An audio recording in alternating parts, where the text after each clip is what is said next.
आज की हमारी मुख्य वक्ता विभा जी, मेरे यूनिट के सभी सदस्य और विभिन्न विश्वविद्यालयों से जुड़े शिक्षक और विद्यार्थीगण, आज के 3 दिवसीय कार्यक्रम के दूसरे दिन में मैं डॉक्टर चंदा सागर, एनेबलिंग यूनिट, मिरांडा हाउस परिवार की ओर से आप सभी का तहे दिल से स्वागत करती हूँ। इस 3 दिवसीय कार्यक्रम की जो योजना है वो लंबे समय से चल रही थी और बहुत सोच समझ करके हमने इस कार्यक्रम को लुई जयंती के शुभ अवसर पर शुरू किया। लुई के 6 बिंदुओं से जो हमारा उद्धार हुआ और हमारे विभिन्न जो रास्ते बंद थे वो रास्ते खुले, उनके जन्मदिन के शुभ अवसर पर हमने बहुत ज्वलंत जो विषय रखा, जिस विषय पर राम निवास जी ने अपना व्याख्यान दिया। आज 2 दिवसीय कार्यशाला का शुभारंभ है, जिसका विषय है रचनात्मक लेखन। विभा जी को मंच देने से पूर्व मैं आकृति सिंह राठौर को बुलाना चाहूंगी कि वो आए और विभा मैम से हमारे सभी ऑडियंस को परिचित कराएं। आकृति। आप सभी को आकृति सिंह राठौर का नमस्कार। सर्वप्रथम मैं डॉक्टर चंदा सागर मैम को धन्यवाद देना चाहूंगी, जिन्होंने मुझे विभा कुमारी मैम जैसी विदुषी महिला का परिचय देने का मौका दिया। विभा मैम का जन्म 29 अप्रैल 1976 को बिहार के मधुबनी जिले में हुआ। इन्होंने दिल्ली विश्वविद्यालय से MA, MPhil व PhD की डिग्री हासिल की। वह वर्तमान में मैम ललित नारायण मिथिला विश्वविद्यालय में असिस्टेंट प्रोफेसर के पद पर कार्यरत हैं तथा इसके पूर्व में मैम ने दिल्ली विश्वविद्यालय के इंद्रप्रस्थ महाविद्यालय एवं NC वेब में लगभग 10 वर्षों तक अध्यापन का कार्य किया। साथ ही मैम हिंदी एवं मैथिली में समान रूप से निरंतर लेखन कार्य में सक्रिय रही हैं। आप विभिन्न विधाओं में लेखन करती हैं, जैसे कहानी, उपन्यास, व्यंग्य, कविता, संस्मरण, आलेख, आलोचना इत्यादि। 2018 में आपकी कृति स्वयं अपने लिए संस्तुति के लिए प्रस्तुत हुई। आपकी अनेक पुस्तकें भी प्रकाशित हुई हैं, जिनमें से सिर्फ कुछ के नाम मैं बताना चाहूंगी, जैसे मृदुला गर्ग और मैत्रेयी पुष्पा के उपन्यासों में स्त्री विमर्श, आधुनिक साहित्य एक अध्ययन, शब्दों के परे यह एक कविता संग्रह है, हिंदी कविता संग्रह, दूध के तले कटोरी यह एक मैथिली कविता संग्रह है, मृत्यु एक विचार यह एक मैथिली से हिंदी में अनुदित पुस्तक है, विभा रानी का कथा संसार, रूप सिंह चंदेल की कहानियों में यथार्थ का स्वरूप इत्यादि। आपने विभिन्न समय में अनेक सम्मान अपने नाम किए, आपने अनेक सम्मान हासिल किए, जैसे कि वैदेही स्त्री शक्ति सम्मान, ज्योत्सना सम्मान, मिथिला साक्षरता सम्मान, मिथिला रत्न सम्मान इत्यादि। आज मैम हमारे बीच में ऑनलाइन प्लेटफॉर्म पर रचनात्मक लेखन के बारे में अपना व्याख्यान देने को उपस्थित हैं। धन्यवाद। धन्यवाद आकृति मैम के सुंदर परिचय के लिए। मैं विभा जी का पुनः स्वागत करते हुए उनको ये प्लेटफॉर्म देना चाहती हूँ कि वो आए और रचनात्मक लेखन से हमारे ऑडियंस को अवगत कराएं। विभा जी, आपका स्वागत। प्रणाम सभी को। मेरी आवाज पहुंच रही है आप लोगों तक? यस।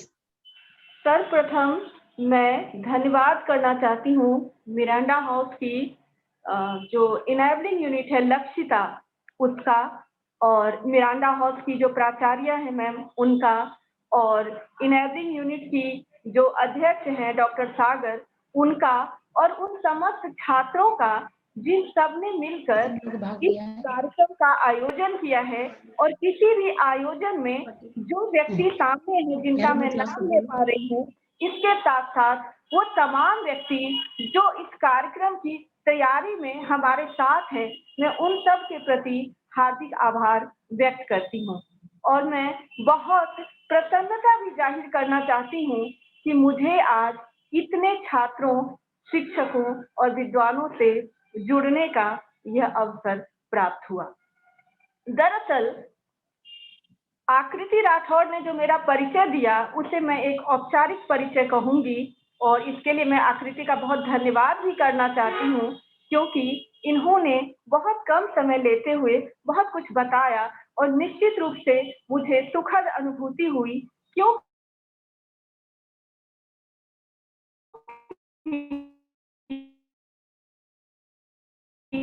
जब आप काम करते हैं और उस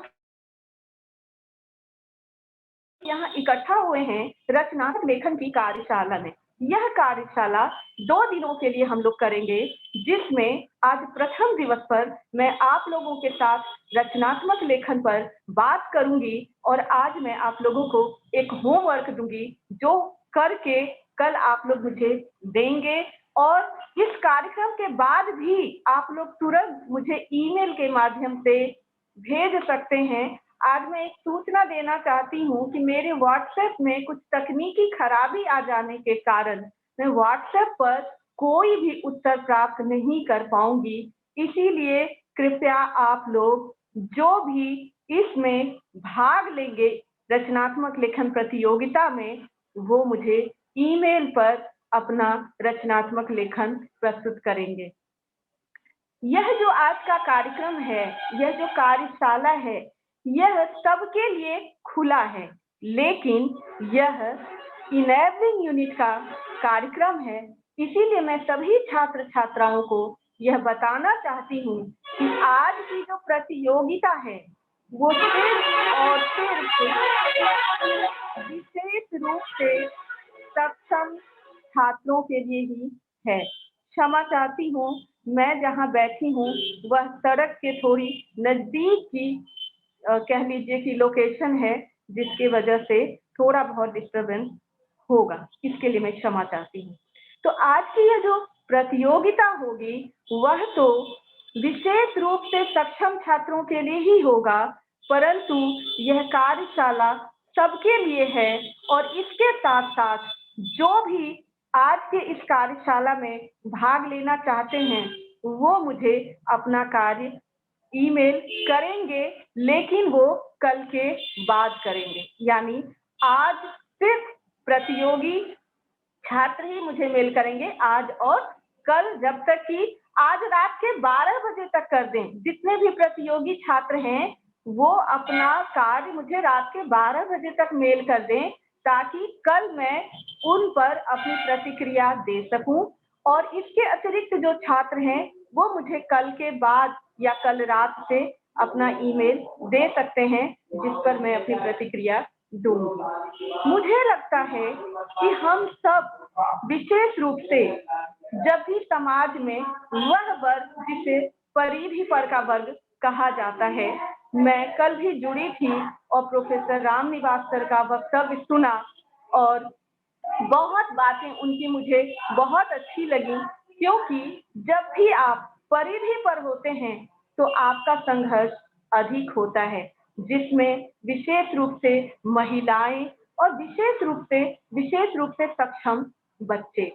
जब हम लोग संवेदनशीलता की बात करते हैं तो बहुत बड़ी बड़ी बातें करते हैं, लेकिन जब व्यवहार पर आते हैं तो हमें कुछ भी व्यवहारिक रूप से सही दिखाई नहीं देता है और हमें अनुभव होता है कि डिस्क्रिमिनेशन के भी बहुत ही अनेक उदाहरण अपने जीवन में हम पाते हैं।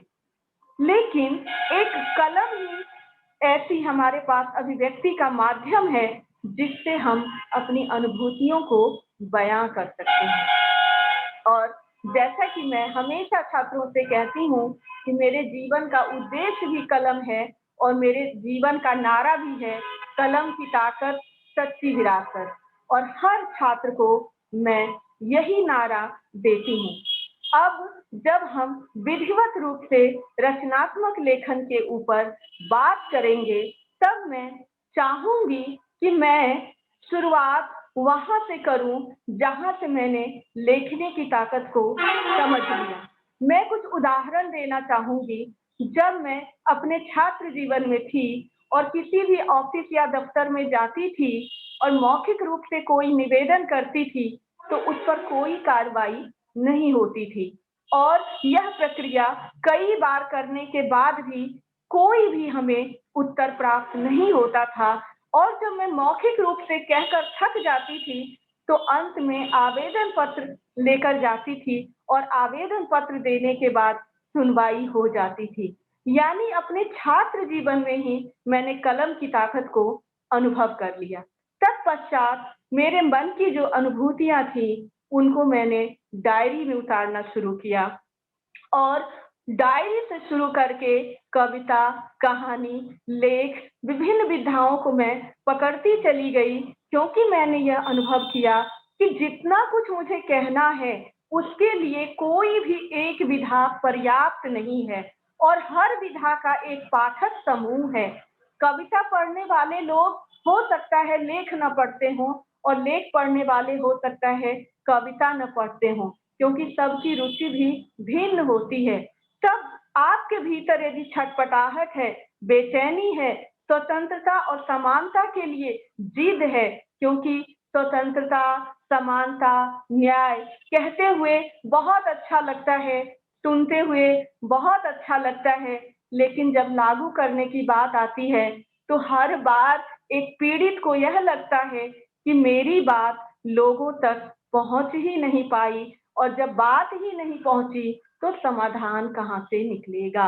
इसीलिए मैंने यह अनुभव किया कि कलम ही वह ताकत दे सकती है, वह ताकत बन सकती है जो हमारे जीते जी भी और हमारे मरने के बाद भी हमारी बातों को दुनिया तक पहुंचा सकती है। आज हम लोग लुई ब्रेल का जन्म दिवस का दूसरा दिन मना रहे हैं, उनके जन्मोत्सव का यह दूसरा दिन मना रहे हैं। और यदि लुई ब्रेल ने इस ब्रेल लिपि के लिए योगदान अपना नहीं दिया होता, तो आज हमारे पास जितने विशेष रूप से सक्षम लोग ब्रेल लिपि के माध्यम से पढ़ लिख कर किसी बहुत उच्च प्रतिष्ठित पद पर पहुंच पाए हैं, शायद नहीं पहुंच पाते। तो लुई ब्रेल भी एक उदाहरण है कलम की ताकत का। और हम में से कोई भी व्यक्ति जिस दिन कलम की ताकत को पहचान लेता है, वह व्यक्ति अपनी बात वर्तमान में और भविष्य में बताने के लिए प्रतिबद्ध हो जाता है। लेखन के साथ जो एक प्रतिबद्धता है, वह आवश्यक है, क्योंकि यदि हम चाहते हैं कि हम लेखनी को पकड़ें, तो वह प्रतिबद्धता हमारे भीतर होनी चाहिए, क्योंकि यह एक सतत यात्रा है। अब रही बात कि लेखनी के तो बहुत सारे उपयोग हैं, तो रचनात्मक लेखन पर ही कार्यशाला क्यों? अवसर आएगा, समय आएगा तो कभी शोध पर भी बात करेंगे, अन्य विधाओं पर भी बात करेंगे। आज मुख्य रूप से रचनात्मक लेखन पर इसलिए क्योंकि जिस प्रकार एक ईश्वर रचनाकार है और उसने हर व्यक्ति की रचना की, उसी प्रकार उसकी रचना यानी हर व्यक्ति भी एक रचनाकार है। अब देखिए कि ईश्वर कितना बड़ा रचनाकार है कि उसकी कोई भी कृति दूसरी कृति से मिलती नहीं है, यानी हर कृति एक नई कृति है। और जैसा कि अरस्तु ने भी कहा है कि हर बच्चा एक नया आविष्कार है। इसीलिए रचनात्मक लेखन पर मेरा इतना बल है और मैं यह प्रयास करती हूँ कि हमारे जो युवा पीढ़ी के सदस्य हैं, उन सबको मैं रचनात्मक लेखन से जोड़ पाऊं। जिस प्रकार हम सब अलग दिखते हैं, उसी प्रकार हम सब अलग सोचते भी हैं, और हम सब अलग सोचते हैं, इसीलिए हम सब अलग लिख भी सकते हैं। यानी मेरी रचनात्मकता आपकी रचनात्मकता से अलग होगी, मेरी अनुभूति आपकी अनुभूति से अलग होगी। आज हम लोग अस्मिता विमर्श के दौर में जी रहे हैं और अस्मिता विमर्श सदैव स्वानुभूति का समर्थन करता है। अस्मिता विमर्श यह कहता है कि जो परिधि पर जीने वाला व्यक्ति है उसका साहित्य जब स्वानुभूति से लिखा जाएगा तो ही वह सही मायने में अस्मिता मूलक साहित्य होगा, क्योंकि यदि सहानुभूति के साथ लिखा जाए तो उसमें वह बात आ ही नहीं सकती है। अब देखिए कि जब हम अपनी रचना करने जाते हैं तो अपनी अनुभूति को व्यक्त करते हैं और इसीलिए यहाँ पर स्वानुभूति का महत्व है। तो रचनात्मक लेखन के लिए क्या चाहिए? कौन सा व्यक्ति रचनात्मक लेखन कर सकता है? तो मेरा मानना है, मेरा यह विश्वास है, आप लोग मुझसे सहमत हो सकते हैं, असहमत हो सकते हैं, परंतु मेरा यह विश्वास है कि हर व्यक्ति रचनात्मक लेखन के लिए उपयुक्त है, क्योंकि हर व्यक्ति की अपनी अनुभूति है। आज मान लीजिए कि हम सुबह से बहुत दुखी हैं और कोई हमसे पूछता है उदास लग रही हो, तो हम क्या कहते हैं? हाँ, मैं उदास हूँ। लेकिन इतना कहने भर से हमारी उदासी दूर नहीं होती, हमारी बेचैनी भी दूर नहीं होती, हमारी समस्या का समाधान भी नहीं हो पाता। लेकिन जब हमारा वह दुख कागज के पन्नों पर किसी विधा में उतर जाता है तो निश्चित रूप से हमारा दुख कम हो जाता है। और ऐसा तो मेडिकल साइंस भी कहती है कि यदि आप दुखी हैं तो अपने दुख को लिखिए और इस लेखन की शुरुआत आप किसी भी विधा से करिए। तब जबकि हमारे पास लेखन के विभिन्न माध्यम हैं, जैसे जब मैं कहती हूँ कलम, तो कलम से तात्पर्य सिर्फ कागज और कलम ही नहीं है। आज यदि आप मोबाइल में टाइप करके लिखते हैं तो भी वो आपकी कलम है। यदि आप रिकॉर्डिंग से टाइप करते हैं, यानी आपके पास यदि कोई ऐसा डिवाइस है जो आपकी साउंड को लिख पाता है, तो वो भी कलम का एक रूप हमारे पास। यानी आज हमारे पास रचनात्मक लेखन के लिए और अधिक माध्यम उपलब्ध हैं। हम अपनी अनुभूति को रचनात्मकता से जोड़ सकते हैं। अब यदि हम भारतीय काव्य शास्त्र की बात करें या पाश्चात्य काव्य शास्त्र की बात करें, तो जब भी रचनात्मक लेखन की बात होगी तो दो बातें उसमें होंगी। एक उसका भाव पक्ष होगा और दूसरा शिल्प पक्ष होगा। हो सकता है कि किसी रचनाकार का बल भाव पक्ष पर अधिक हो, किसी रचनाकार का बल शिल्प पक्ष पर अधिक हो, परंतु होंगी ये दोनों ही चीजें। एक और बात बहुत ध्यान देने की और समझने की है कि बहुत बार जो बहुत अच्छे लेखक होते हैं वो कोई कार्यशाला करके नहीं आए होते हैं।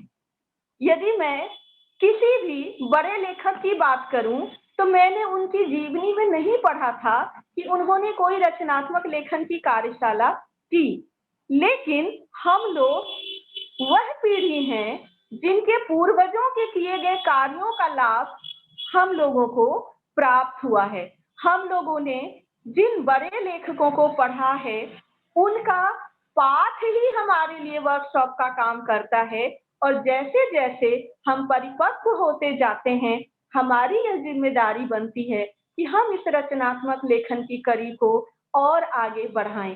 एक उदाहरण देखिए, एक मैं फिल्मी गीत का उदाहरण दूंगी जिसमें कहा गया है कि ज्योति से ज्योति जलाते चलो, प्रेम की गंगा बहाते चलो। यह विद्या और रचनात्मक लेखन भी ज्योति से ज्योति जलाने की ही एक प्रक्रिया है। एक दीपक से हम हजारों दीपक जला सकते हैं, ठीक इसी प्रकार एक लिखने पढ़ने वाला व्यक्ति हजारों व्यक्ति को लिखने पढ़ने के लिए प्रेरित कर सकता है। बहुत बार हम लोग अपनी रचनात्मकता को पहचान ही नहीं पाते हैं। हमें यह पता ही नहीं होता है कि हम रचनात्मक लेखन करने में कितने ज्यादा सक्षम हैं, या हमारा लेखन आने वाले समय के लिए कितना उपयोगी हो सकता है। मान लीजिए मैंने अपने 10 साल के जीवन में अपनी आंखें खो दी और ऐसे में जिस पीड़ा से मैं दो चार हुई, क्या उस पीड़ा को 2-4 मिनट 5 मिनट बैठकर बताया जा सकता है? तो इसका उत्तर है नहीं। लेकिन यदि वह पीड़ा कविता में या कहानी में या आत्मकथा में या उपन्यास में ढल कर आती है, तब वह वर्तमान और भविष्य के लिए न सिर्फ एक जरूरी दस्तावेज बन जाती है, बल्कि एक प्रेरणा का स्रोत भी हो जाती है। रचनात्मक लेखन ही वह प्रक्रिया है जो हमारी अनुभूति को विस्तार देता है। अब यदि हम भामह की उस युक्ति को याद करें जिसमें वो कहते हैं कि शब्दार्थो सहितो काव्यम, अर्थात शब्द और अर्थ का सहित भाव ही साहित्य है। और यह देखिए इस सहित का कितना सुंदर अर्थ है, अर्थात जब तक शब्द का साथ अर्थ के साथ नहीं बन जाता और अर्थ का साथ शब्द के साथ नहीं बन जाता, तब तक साहित्य की रचना नहीं हो सकती। और ध्यान देने की बात है कि इसी शब्द और अर्थ का जो सहित भाव है, इसी शब्द और अर्थ का जो सहित भाव है वो इतना विस्तार लेता है कि पाठक और लेखक के हृदय में भी सहित भाव और सामंजस्य निर्मित हो जाता है। आज हमारे पास कोई पत्रिका आती है और उसमें कोई कविता अच्छी लगती है, तो हम पत्रिका में कवि के दिए हुए नंबर पर फोन करके अपनी प्रतिक्रिया दे पाते हैं, ईमेल पर अपनी प्रतिक्रिया दे पाते हैं। लेकिन उन कवियों को जो अब जीवन में नहीं है, अर्थात जो परलोक सिधार गए हैं, उन कवियों के प्रति जो हमारी अनुभूति होती है उसको फिर हम किसी विधा में लिखते हैं। यानी लेखनी क्या करती है? लेखनी हमें और लिखने और अच्छा लिखने को प्रेरित करती है। मान लीजिए सुबह आप महाविद्यालय के लिए निकलते हैं। आज ऑनलाइन कक्षाएं ज्यादा हो रही हैं, तो बहुत बार ऐसा होता है कि आपको तैयार होने की उतनी चिंता नहीं होती है। लेकिन जब ऑफलाइन क्लास होती है तब हर विद्यार्थी की यह कोशिश होती है कि वह बहुत ही परफेक्शन के साथ तैयार होकर कॉलेज पहुंचे, क्योंकि छात्र जीवन का जो एक बहुत महत्वपूर्ण बिंदु है वो व्यक्तित्व का विकास भी है। तब आप क्या करते हैं? मान लीजिए आपने एक कोट पहना और आपको लगा कि इसका रंग हमारे सूट के साथ नहीं अच्छा जच रहा है, तो फिर दूसरा कोट ट्राई करते हैं या कोई शॉल ट्राई करते हैं, कार्डिगन ट्राई करते हैं। यानी क्या वहां पर हमारी रचनात्मकता काम नहीं कर रही है? वहां हमारी रचनात्मकता काम कर रही है। मान लीजिए आईलाइनर का प्रयोग करते हैं और एक बार हमें लगता है कि आईलाइनर फैल गया, तो क्या करते हैं? उसको मिटा डालते हैं, फिर दोबारा लगाते हैं। वो भी रचनात्मकता है। यानी संवारने की जितनी प्रक्रियाएं हैं वो रचनात्मकता का हिस्सा है। मान लीजिए आपने चाय बनाई 4 लोगों के लिए और आपके मन में ख्याल आया कि जब मैं चाय लेकर जाऊं तो जो मेहमान है वो वाह वाह कर उठें, तो आप क्या करेंगे? थोड़ी सी चाय एक चम्मच में लेंगे और उसको आप ऊपर से ही टेस्ट करेंगे, क्योंकि आपको यह भी ध्यान रहता है कि चाय जूठी न हो, और आपको लगेगा कि नहीं, इसमें यदि आधी चम्मच चीनी और डाल जाए तो चाय बहुत अच्छी हो जाएगी। क्या वहां हमारी रचनात्मकता काम नहीं कर रही है?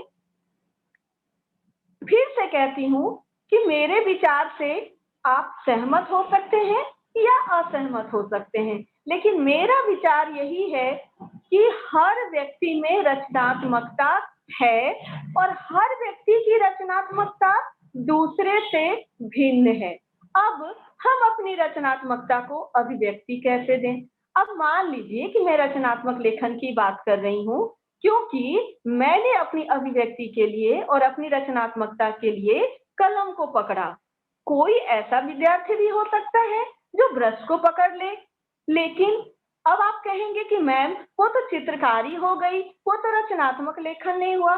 लेकिन मैं आपको याद दिलाऊंगी शमशेर बहादुर सिंह की वह कविता जिस वर्णन है, और मुझे लगता है कि जितने विद्यार्थी जुड़े हैं लगभग सब ने उस उषा कविता का चित्रण जरूर ही देखा होगा, पढ़ा होगा, सुना होगा।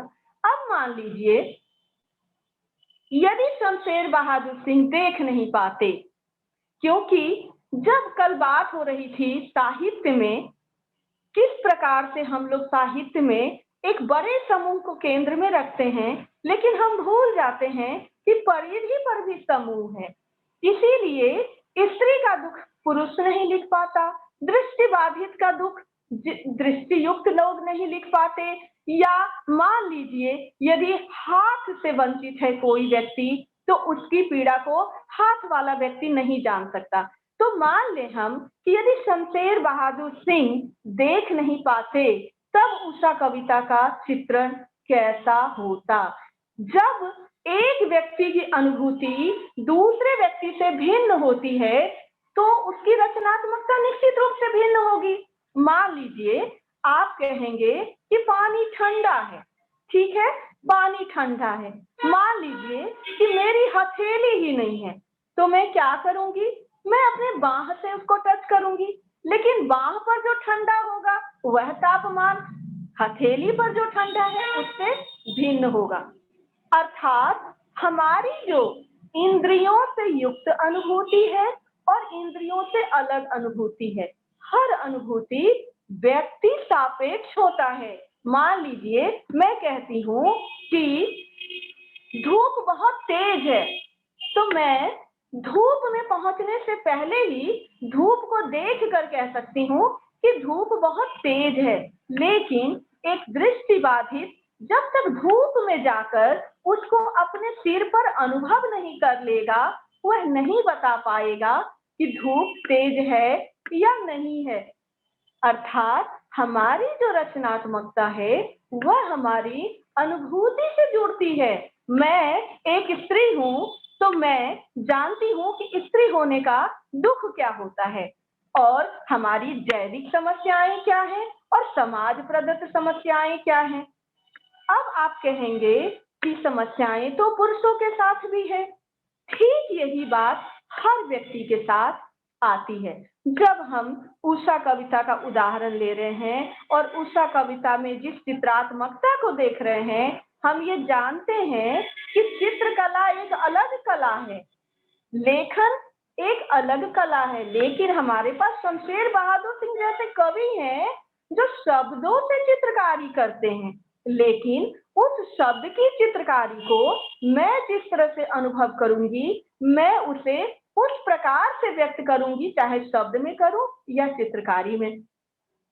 यानी जो बात मैं कह रही थी कि शब्द और अर्थ के सहित भाव को हम लेखक और पाठक के सहित भाव से जोड़ सकते हैं। जो लेखक की अनुभूति है वह पाठक के हृदय तक पहुंच जाती है और यहाँ भी एक सहित भाव कार्य करता है।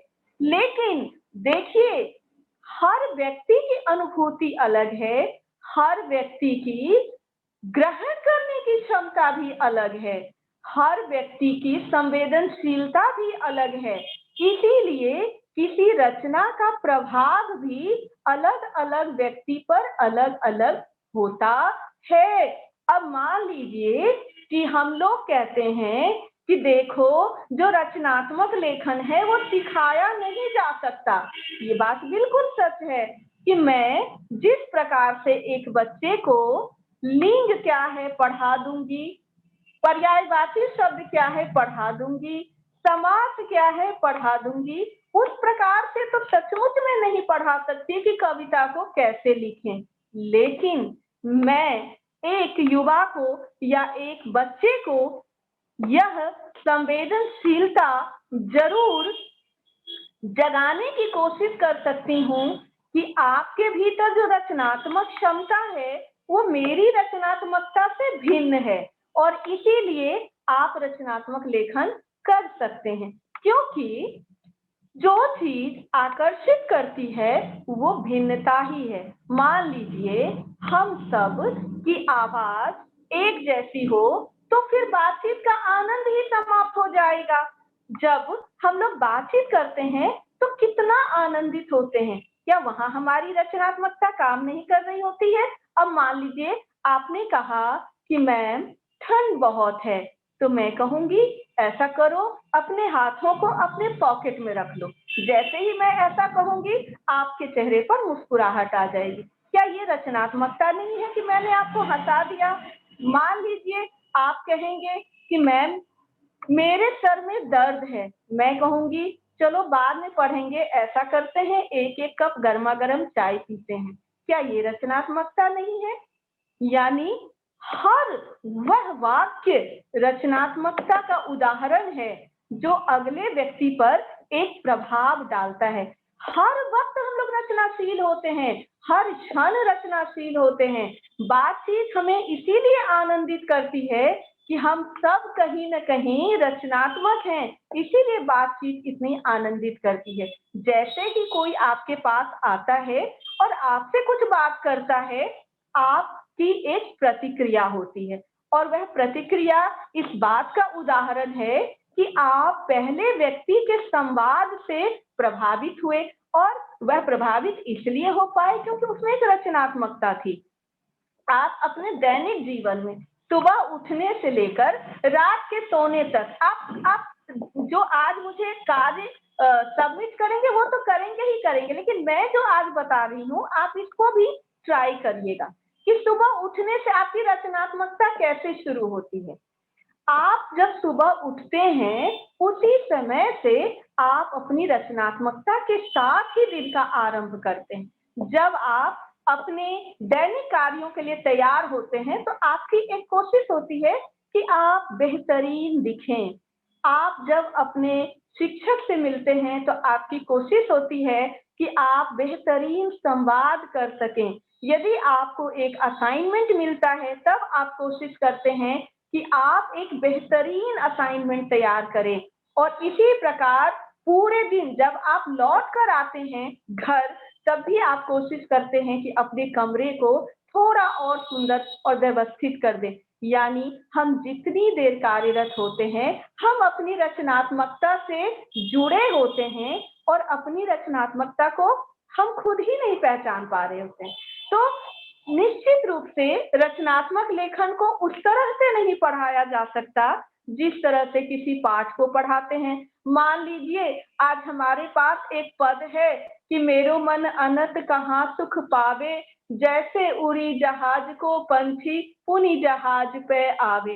अब यह एक पाठ है, यह तो कवि की रचनात्मकता है। यदि मुझे छात्रों को पढ़ाना है तो क्या मैं इस रचनात्मकता में अपनी रचनात्मकता जोड़ूंगी या नहीं जोड़ूंगी? मैं क्या करूंगी, मैं आपको पूछूंगी कि क्या आपने कभी जहाज देखा है, और यदि आप कहेंगे नहीं तो मैं कहूंगी कि जहां जहाज चल रहा होता है वहां चारों ओर पानी ही पानी होता है। तब आप क्या करेंगे, कल्पना करेंगे, और वह कल्पना आपकी रचनात्मकता है, क्योंकि कवि ने जिस दृश्य को अपनी रचनात्मकता से निर्मित किया, आप उसी दृश्य को अपनी रचनात्मकता से निर्मित करेंगे, और आप अपने मन में सोचेंगे कि सचमुच जो जहाज पर बैठा हुआ पंछी होगा वो जाएगा कहाँ, लौटकर तो वह जहाज पर ही आएगा। एक उदाहरण मैं और दूंगी, जैसे कबीर को आप लोग पढ़ते होंगे तो वो कहते हैं कि बहुत दिनन में प्रीतम आए,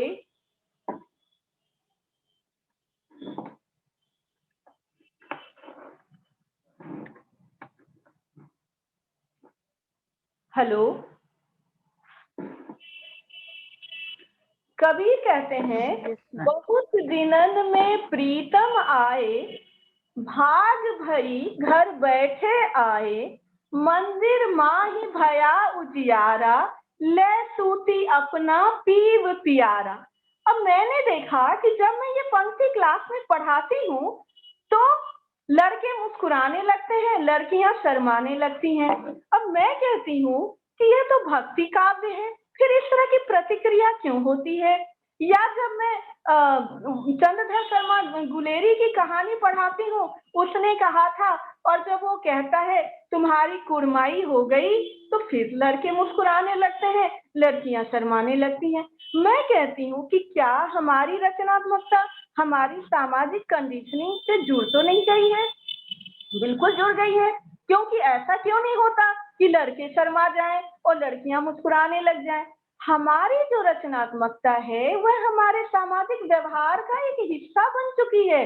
बचपन से ही सिखाया जाता है कि आप लड़कियां हैं तो आपको शर्माना है, आप लड़कियां हैं तो आपको ज्यादा नहीं बोलना है। आज जबकि मैं हर बच्चे को कहती हूँ, इससे क्या फर्क पड़ता है कि आप लड़का हैं या आप लड़की हैं? आप अपनी रचनात्मकता को बाहर आने दीजिए। यदि कवि की पंक्ति आपके चेहरे पर मुस्कुराहट ला रही है तो आप मुस्कुराइए। यदि कवि की पंक्ति से आपके चेहरे पर मुस्कुराहट आती है तो इसका अर्थ है कि आप में एक साहित्यिक क्षमता है, क्योंकि वह साहित्यिक क्षमता वही सहित भाव है जो हमें कवि से जोड़ रहा है। अब देखिए, भक्ति काल का जो युग है आज से कितने वर्ष पहले का युग है, क्योंकि आप लोग पढ़ते होंगे ना, जो मध्यकाल का आरंभिक युग है वो भक्ति काल है और जो बाद का है वो रीति काल है। यानी इतने पुराने पुराने कवि जिनको हम सिर्फ साहित्य के माध्यम से जानते हैं, उनकी रचनात्मकता का ऐसा प्रभाव है कि हमारे चेहरे पर मुस्कुराहट ले आता है। इसी तरह से आप लोग रीति काल में जब आते हैं तो वहां जो दोहे होते हैं, आपको लगता है कि वे जो दोहे हैं सचमुच कितने अनोखे हैं। अब उसमें यदि एक दोहे का उदाहरण लूं कि अनियारे दीरघ दृगनु की तीन तरुणी समान, वह चितवन और कछु जिहि बस होत सुजान। अब यह जो दोहा है, इस दोहे को पढ़ने के साथ भी छात्रों में एक प्रश्न होता है, एक जिज्ञासा होती है कि और कछु से क्या तात्पर्य है। और मैं कहती हूँ कि यह तो हर पाठक की अपनी क्षमता होगी कि वह कवि के उस और कछु का उदाहरण स्वयं ढूंढे।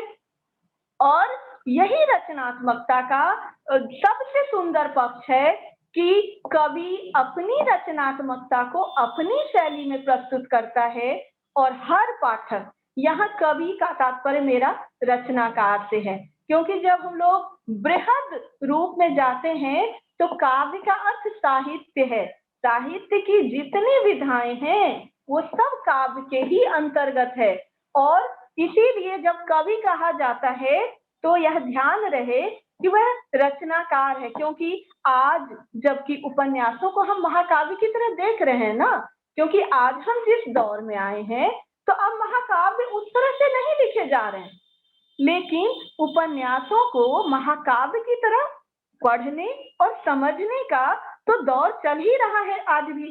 तो रचनात्मक लेखन का हिस्सा आप तब भी हैं जब आप साहित्य की उस अनुभूति से स्वयं को जुड़ा हुआ मानते हैं।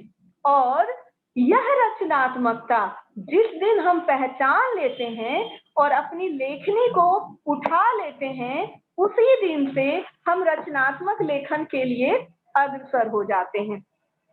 मान लीजिए कि मैं आज एक कार्यशाला कर रही हूँ, तो ऐसा नहीं होगा कि कल ही सारे बच्चे कवि हो जाएंगे, ऐसा तो संभव नहीं है। लेकिन होगा क्या, आज जितने छात्र मुझसे जुड़े हैं उनका मेरे साथ एक जीवन पर्यंत जुड़ाव हो जाएगा।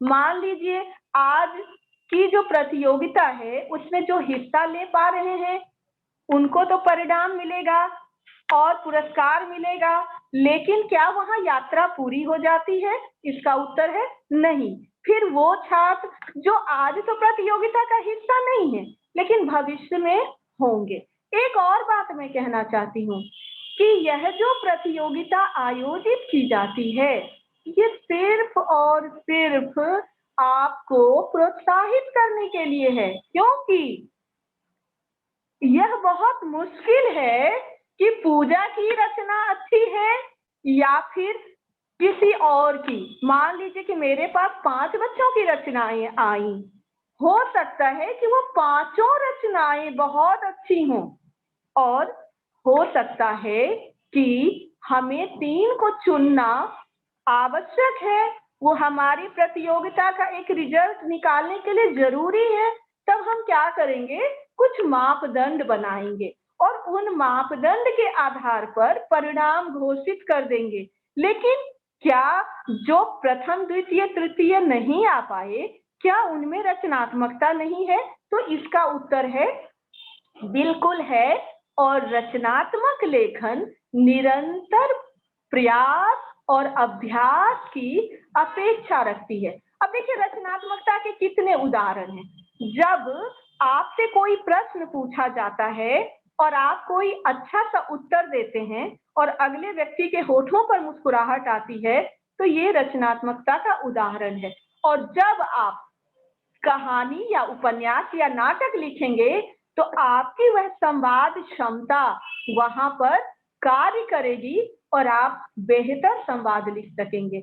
और संवाद लेखन आज एक स्वतंत्र विधा हो गई है। यानी मान लीजिए कि मैंने एक कहानी लिखी और उस पर फिल्म बनेगा, तो हो सकता है कि उसका संवाद कोई और लिखे, क्योंकि जिस प्रकार कहानी लेखन एक विधा है, उसी प्रकार आज हमारे पास एक और नई विधा है, संवाद लेखन।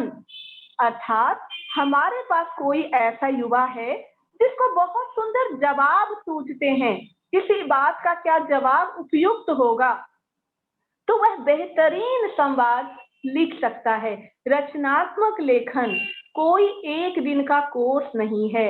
यह जो कार्यशाला है, इसको हम एक प्रयास, एक अभ्यास, एक कोशिश के तौर पर जान सकते हैं। हम ये नहीं कह सकते कि अमुक व्यक्ति ने अपने जीवन में रचनात्मक कार्यशाला के 100 कार्यक्रम कर लिए या भागीदारी कर ली तो उसको बहुत अच्छा लिखना आ जाएगा। नहीं, यह एक सतत प्रक्रिया है और उस सतत प्रक्रिया में सामूहिक रूप से जुड़ना है, लिखना है और प्रतिक्रिया देनी है। मान लीजिए मेरे पास एक छात्रा आती है और वह अपने जीवन का संघर्ष बताती है। उस संघर्ष को सुनकर मुझे लगता है कि अरे इतना संघर्ष करके ये यहाँ तक पहुंच गई। मैं उसको कहती हूँ कि क्या आप अपनी आत्मकथा लिख सकते हैं? इस पर उसका उत्तर होता है कि मैम उसे पढ़ेगा कौन, और पढ़ने की बात तो बाद में आएगी, उसे छापेगा कौन? और इस पर मैं कहती हूँ कि एक रचनाकार इसलिए कभी नहीं लिखता कि उसको कोई छापे या उसको कोई पढ़े। एक रचनाकार सिर्फ इसलिए लिखता है क्योंकि वह अपनी रचनात्मकता को पहचानने की एक कोशिश कर रहा है। हो सकता है उसकी कोशिश आज लोगों तक पहुंच जाए, 10 साल के बाद पहुंचे, 20 साल के बाद पहुंचे या 100 साल के बाद पहुंचे। यानी हो सकता है कि रचनाकार की मृत्यु के पश्चात उसके साहित्य को लोग समझ पाए, क्योंकि जैसा कि बात हो कर चुके हैं, कह चुकी हूं कि सबकी रचनात्मकता भिन्न है। तो बहुत बार ऐसा होता है कि किसी रचनाकार को लोग तुरंत समझ नहीं पाते और उनकी मृत्यु के उपरांत उनके उस साहित्य का मर्म लोग समझ पाते हैं। तो रचनात्मक लेखन के लिए जब हम स्वयं को तैयार करेंगे तो क्या क्या अभ्यास करेंगे? सर्वप्रथम अपनी अनुभूति को हम कागज पर लेकर आने की कोशिश करेंगे, और वह कागज पर लेकर आने की कोशिश के लिए हमारे पास होने चाहिए शब्द। और हम देखेंगे कि जब हमने लिखने की कोशिश की तो शब्द ही नहीं सूझ रहे हैं। मान लीजिए मैं कहती हूँ कि मेरा जो जीवन था वो अभावों में बीता, लेकिन कितने अभाव में बीता ये तो पाठक के समझ के ऊपर है, क्योंकि मैं ये बता दूंगी कि मुझे भोजन उपलब्ध नहीं होता था, लेकिन जो पाठक है उसने यदि उस तरह की पीड़ा को नहीं जाना होगा तो उसके लिए ये एक बहुत नई बात होगी कि ऐसे भी लोग होते हैं जिनको भोजन नहीं उपलब्ध होता है। फिर रचनात्मक लेखन सूचना देने के लिए नहीं है, सूचना देने के लिए तो समाचार ही पर्याप्त है, फिर हमें रचनात्मक लेखन की क्या आवश्यकता है? क्योंकि रचनात्मक लेखन आपके हृदय की अनुभूतियों को झकझोर कर रख देता है। अब मान लीजिए कि किसी की पुत्री युवावस्था में गुजर जाए तो वो बहुत ही दुख की बात है, लेकिन सरोज स्मृति को जब आप पढ़ते हैं तब आप ये अनुभव करते हैं कि पुत्री का जाना और बिना माँ की पुत्री को पालना कैसी परिस्थितियां होती हैं। यदि रचनाकार उस दुख को साहित्य में लेकर न आया होता तो हम सरोज स्मृति जैसे काव्य से वंचित होते। और यही रचनात्मकता आपको कवि बनाती है, रचनाकार बनाती है। तो रचनात्मक लेखन के लिए बेशक हम उपयुक्त हैं, लेकिन क्या एक दिन लिखकर और दूसरे दिन हम रचनाकार बन जाते हैं? यह सतत प्रक्रिया है जिसमें हमें क्या करना पड़ेगा? अपनी अनुभूति को पहचानना पड़ेगा, फिर अपनी अनुभूति को शब्द देना पड़ेगा। शब्द देने के लिए अपनी शब्द संपदा बढ़ानी होगी और अपनी शब्द संपदा बढ़ाने के बाद हमें वाक्य निर्मित करना भी आना होगा। और जब वाक्य भी हम बना लेंगे तो यह भी हमें देखना पड़ेगा कि जो हम लिख रहे हैं उसमें सौंदर्य है या नहीं। क्योंकि कभी कभी आप सुनते होंगे कि कहानी तो बहुत अच्छी थी लेकिन उसका प्रस्तुतिकरण खराब था, जिस कारण से कहानी बोझिल हो गई। तो एक रचनात्मक लेखन करने वाले व्यक्ति को इस बात का भी ध्यान रखना पड़ेगा कि उसने जो अनुभूति को अभिव्यक्त किया है उसमें पठनीयता का गुण होना चाहिए।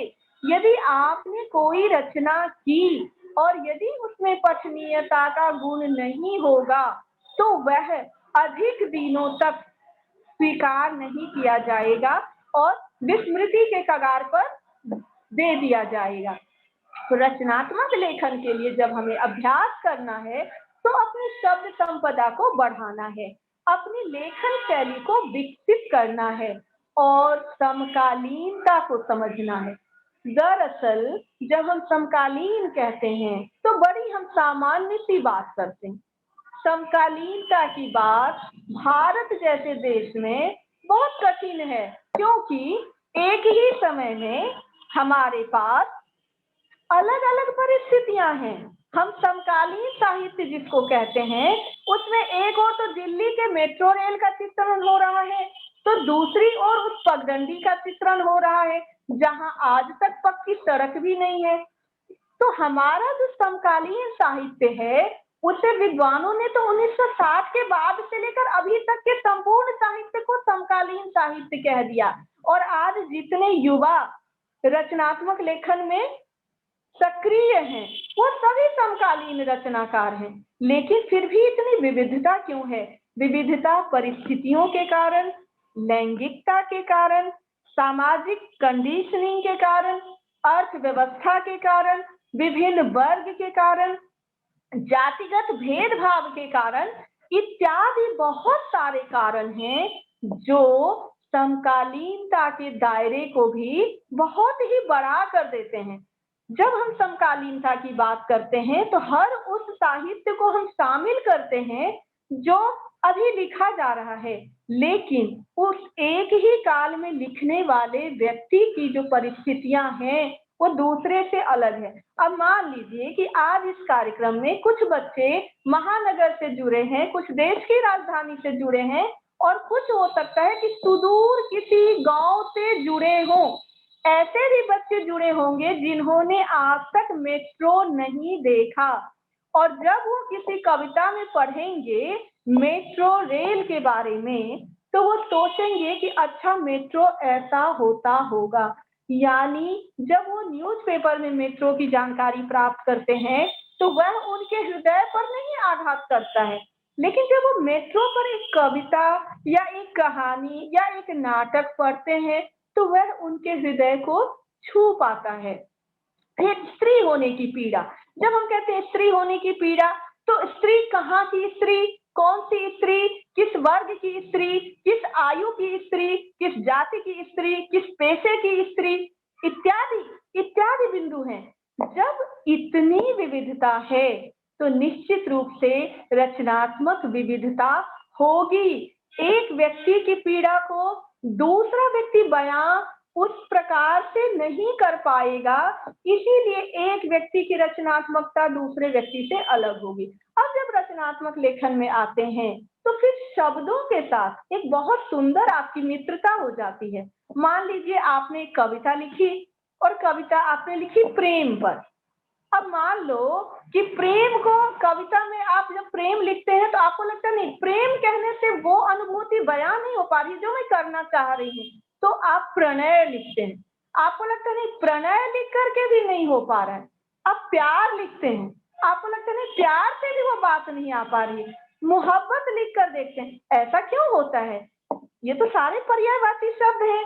फिर भी हम जब रचनात्मक लेखन के लिए आते हैं तो इस तरह के द्वंद से गुजरते हैं कि मैं जिस प्रेम को बयां करना चाह रहा हूँ या चाह रही हूँ वो तो मोहब्बत से ही हो पा रही है, वो प्रणय से नहीं हो पा रही है, वो इश्क से नहीं हो पा रही है।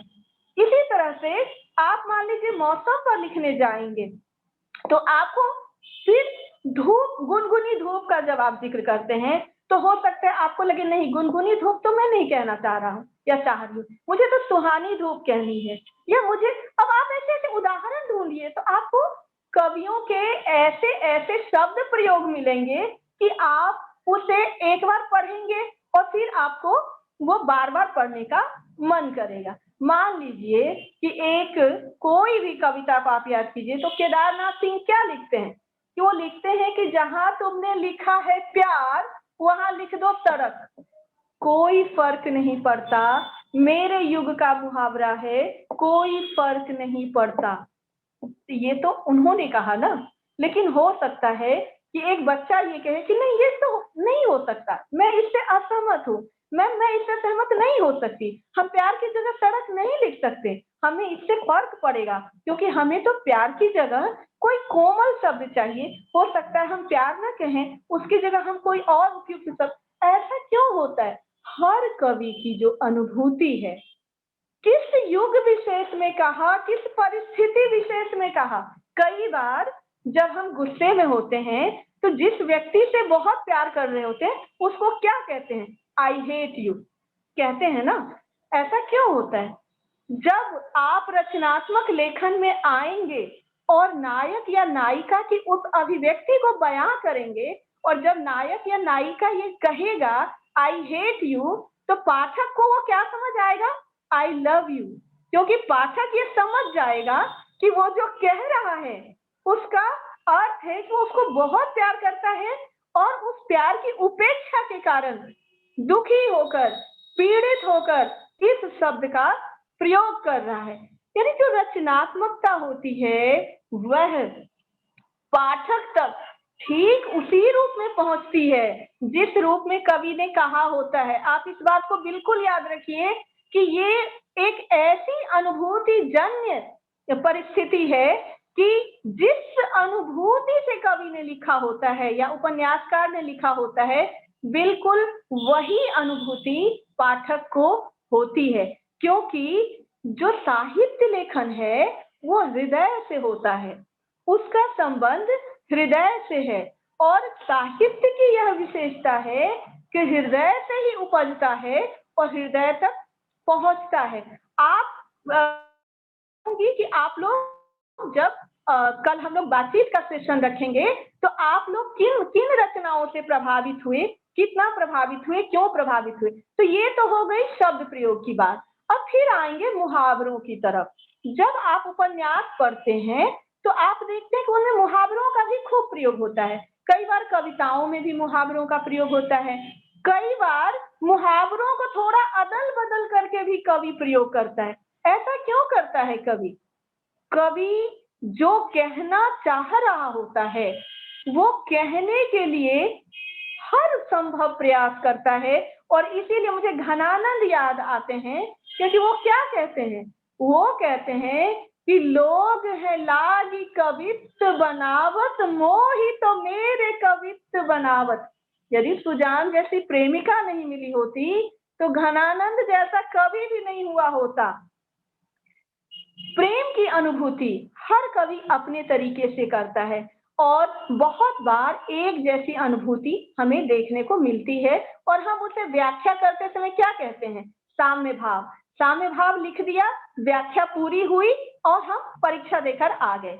लेकिन उस साम्य भाव की कभी आप जांच पड़ताल करिए बैठकर कि बिरहिनी का चित्रण जो विद्यापति ने किया और जो सूर ने किया, दोनों में क्या समानता और विभिन्नता है, या जो अद्दहमान ने किया संदेश रासक में, आप पाएंगे कि अलग अलग कवियों ने जो, या फिर जायसी ने जो नागमती का विरह वर्णन किया है, ऐसा क्यों होता है कि हर कवि इतना हृदय को छूता है कि हम ये तय ही नहीं कर पाते हैं कि कौन हमारा प्रिय कवि है। जब जायसी को पढ़ रहे होते हैं उसी में डूबे रहते हैं, जब विद्यापति को पढ़ रहे होते हैं उसी में डूबे होते हैं, और जब सूरदास का पढ़ रहे होते हैं तो उसमें ही डूबे होते हैं। तो यह जो वियोग की पीड़ा है, अब आप फिर याद करिए नागार्जुन की वह कविता कालिदास सच सच बतलाना, कालिदास सच सच बतलाना, ठीक है। अब इसमें वो आज को भी ले आते हैं और कितनी सारी पौराणिक कथाओं को ले आते हैं, और क्या कहना चाहते हैं? वो ये कहना चाहते हैं कि कवि जिसका विरह वर्णन कर रहा है उसका कर रहा है, या वास्तव में वो अपना विरह वर्णन कर रहा है, वो अपनी अनुभूति का वर्णन कर रहा है। तो यह जो रचनात्मक लेखन है, यह एक पाठक को कह सकते हैं कि पाठक को रचनाकार बनाने की यह एक यात्रा है, एक प्रक्रिया है। क्योंकि यदि साहित्य आपको छूता है, आपके हृदय को स्पर्श करता है, साहित्य पढ़ने के बाद यदि आपको लगता है कि अरे कवि ने ऐसा कहा लेकिन मैं तो इस बात को इस तरह से कहना चाहती हूँ, ऐसे कहती हूँ, मेरी अनुभूति तो उनसे भिन्न है, और तब आप क्या करेंगे? अपनी अनुभूति को अभिव्यक्ति देंगे शब्दों के माध्यम से। आपकी अनुभूति भी भिन्न है, आपका शब्द भी भिन्न है, आपके मुहावरे भी भिन्न है और आपकी शैली भी भिन्न है। रही बात विस्मयादि बोधक चिन्ह, विराम चिन्ह, प्रश्नवाचक चिन्ह, इन सब से भी अर्थ में अंतर आता है। जब आप परीक्षा की कॉपी लिख रहे होते हैं तो वह एक सामान्य लेखन होता है, जैसा उत्तर आपने समझा आपने लिख दिया। लेकिन जब आप रचनात्मक लेखन लिखते हैं, एक एक शब्द, एक एक चिन्ह, यदि आपने पूर्ण विराम की जगह प्रश्न चिन्ह लगा दिया, पूरी कविता का अर्थ बदल जाएगा। यदि आपने संयोजक चिन्ह लगा दिया दो शब्दों के बीच में, तो शब्द का अर्थ ही तो बदलेगा, साथ साथ उस पूरी रचना का जो परिप्रेक्ष्य है वह भी बदल जाएगा। तो रचनात्मक लेखन करने के लिए अपनी अनुभूति को भाषा के माध्यम से और भाषा को समृद्ध करने की एक कोशिश, एक प्रक्रिया, क्योंकि जितनी हमारी भाषा सशक्त होती जाएगी उतना ही शायद हम बेहतर लिख पाएंगे। जैसे कि नागार्जुन के लिए विद्वानों ने क्या कहा है कि उनकी साधारणता ही सबसे बड़ी असाधारणता है। ऐसा क्यों कहा विद्वानों ने? क्योंकि इतना सहज लिखना नागार्जुन के ही बस की बात थी। हाँ, क्योंकि सहज होना और सहजता को कागज पर उतार पाना, कबीर कहते हैं कि सहज सहज सब लोग कहत है और सहज न चीन्हे कोई, और जे सहज विषयात जी सहज कहीजे तोय। अब देखिए, ये तो उन्होंने भक्ति के संदर्भ में कहा। यदि हम एक रचनात्मक लेखक हैं तो हमें भी विषयों का त्याग करना पड़ेगा। यह एक साधना है। कलम को यदि हम पकड़ते हैं तो पूरी प्रतिबद्धता के साथ पकड़ेंगे और उस साधना में लीन होंगे। आज मैं आपको बता रही हूँ कि हाँ ठीक है, रचनात्मक लेखन की क्षमता मैं आप सब में पाती हूँ और आप सब लिखिए, लेकिन यदि आप इसे सिर्फ एक दिन का कार्यक्रम मान करके जुड़ेंगे तो आप उसका फायदा उतना नहीं उठा पाएंगे। आपको जुड़ना होगा मेरे साथ और लगातार यह कोशिश करनी होगी कि आप इसको निरंतर निरंतर निरंतर लिखें और लिखने के साथ साथ उसको आप पत्र पत्रिकाओं में भेजें, क्योंकि बहुत बार ऐसा होगा कि आपकी जो रचनात्मकता है जिसे आप अपने डायरी में छुपाए रखना चाह रहे हैं और संकोचवश किसी को दिखाना नहीं चाह रहे हैं, हो सकता है कि वो कल एक बहुत बड़ा काव्य घोषित हो जाए और आपकी एक खास पहचान बन जाए।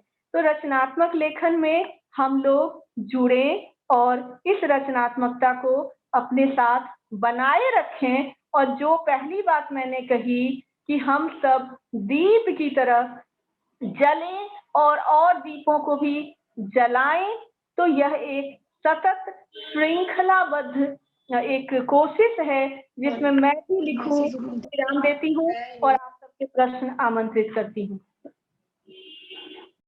विभा जी, इतने महत्वपूर्ण व्याख्यान को इतनी सरल, सहज और प्रवाहमान तरीके से धारा प्रवाह बोलने के लिए मैं आपको बहुत बहुत बधाई देती हूँ।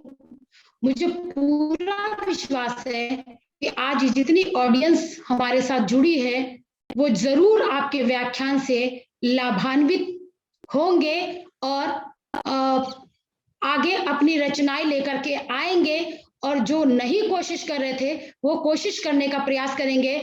मैं चाहूंगी कि मेरे यूनिट के जितने भी बच्चे विभिन्न कॉलेजों से जो जुड़े हुए हैं एनेबलिंग यूनिट से, प्लीज आपका कोई मन में कोई विचार है, कोई प्रश्न है, कुछ मैम से पूछना चाहते हैं, निसंकोच आप मैम से इंटरेक्ट कर सकते हैं, क्योंकि ये आज का दिन विशेष रूप से आपके लिए है।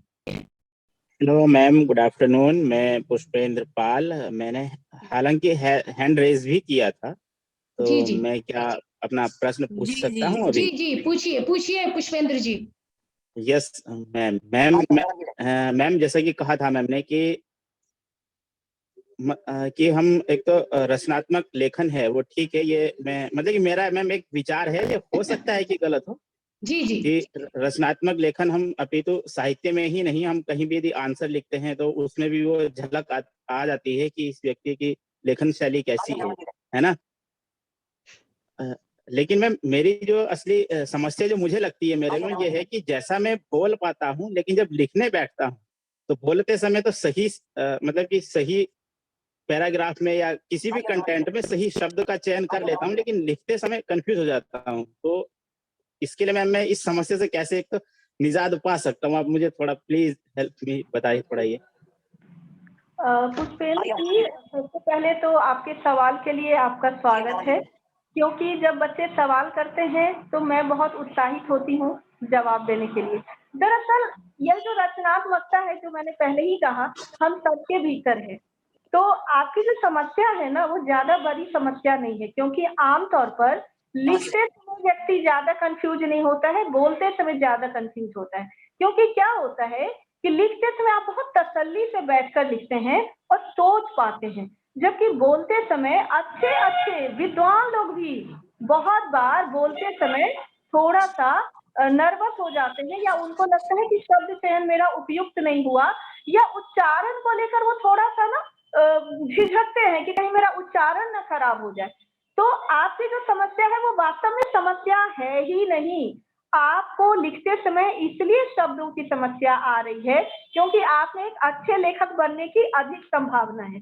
जब आपको लेखन के समय बहुत सारे शब्द सूझने लग जाएं, तो मुक्ति बोध की वह कविता याद करिएगा कि मैं एक राह पर जाता हूँ तो वहां से 1000 राहें मिलती है, और उनको हर व्यक्ति में एक आत्मा अधीरा मिलती है। यानी आप में वह संभावना है जो एक बड़ा लेखक बनने की अपेक्षा रखता है।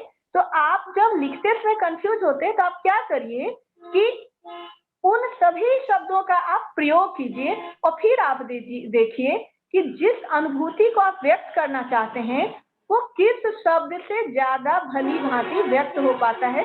जो मैंने एक उदाहरण में भी दिया था कि कई पर्यायवाची शब्द हैं जो लगते एक जैसे हैं, लेकिन जब हम उनका साहित्य में प्रयोग करते हैं तो हमें उनमें से कोई एक अधिक उपयुक्त प्रतीत होता है।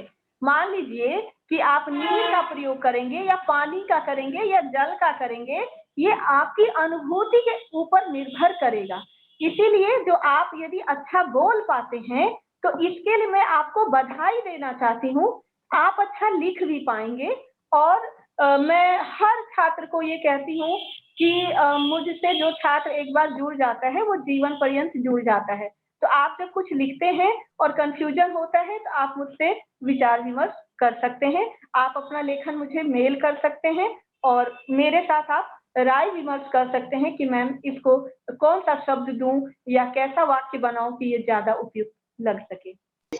यस मैम, मैं पुष्पेंद्र पाल फिर से मैम मैं एक चीज और जानना चाहता हूँ। जैसे हम लोग शब्द पढ़ते हैं ना, तो जैसे विभिन्नता विविधता है ना, तो हम ये दो ही शब्द में एक उदाहरण के माध्यम से बोलना चाह रहा हूँ कि ये दो शब्द अलग अलग हैं तो इनके उपयोग भी अलग अलग होंगे, है ना। तो मैम मैं इस तरह से अपने जो मेरी शब्द संपदा है मैम मैं उसमें थोड़ा बढ़ोतरी करना चाह रहा हूँ। तो आप मुझे कोई सोर्स ऐसा बता दीजिए कि जहाँ से ये सब चीजें मुझे मिल सके।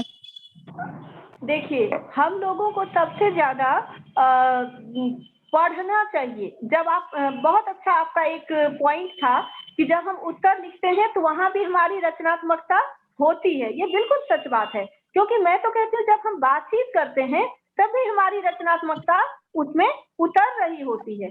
तो आपके कोर्स में जो किताबें लगी होती हैं उसको तो ध्यान से पढ़िए ही, और पुस्तकालय में जाकर जो नई पत्र पत्रिकाएं आई हैं उनको जरूर पढ़िए, और जितना भी आप साहित्य का अध्ययन कर सकते हैं जरूर करिए। जितना जितना हम पढ़ेंगे उतना लिखने में भी हम सक्षम होते जाएंगे। Thank you. बहुत बहुत दूर दूर से छात्र जुड़े हुए हैं, तो मुझे लगता है कि ये एक बेहतरीन मंच है, एक बेहतरीन अवसर है। निसंकोच आप लोग अपनी बात करिए, क्योंकि हमेशा ऐसा अवसर नहीं मिलता है कि आपकी प्रत्यक्ष बातचीत हो और आपके प्रश्नों का तुरंत समाधान हो जाए। विभिन्न विद्यालयों से एनेबलिंग यूनिट से बच्चे जुड़े होंगे, है ना विधा? रजिस्ट्रेशन आए होंगे आपके पास? हाँ, यस मैम, यस मैम। मैं बार बार अगर आपके पास कोई भी प्रश्न हो तो प्लीज आप अनम्यूट करके पूछ सकते हैं। और अंजलि, अगर कोई चैट बॉक्स में प्रश्न है तो चैट प्लीज बॉक्स बता में लिख दो। अगर दिक्कत है तो ऑडियो मैसेज डाल सकते हैं आप ऑडियो मैसेज भी डाल सकते हैं, हम उसको प्ले करके सुनेंगे आपके प्रश्न को, क्योंकि ये ऐसा मौका बार बार नहीं मिलता है। इसीलिए मैंने ये यूनिट के लिए थोड़ी देर वेट करूंगी, अन्यथा विभा जी का जो ये कार्यक्रम है उसमें सब कुछ ओपन छोड़ दूंगी, क्योंकि बहुत सारे बच्चे जुड़े हैं और हो सकता है उनके कुछ प्रश्न हो। तो पहले मैं एनेबलिंग यूनिट के जो बच्चे जुड़े हैं उनसे मैं बार बार रिक्वेस्ट कर रही हूँ कि कोई प्रश्न है तो ऑडियो मैसेज डाल सकते हैं। मेरा एक क्वेश्चन है, बट थोड़ा अजीब क्वेश्चन है, मुझे नहीं, लग रहा है कुछ अजीब होता नहीं, आप पूछिए।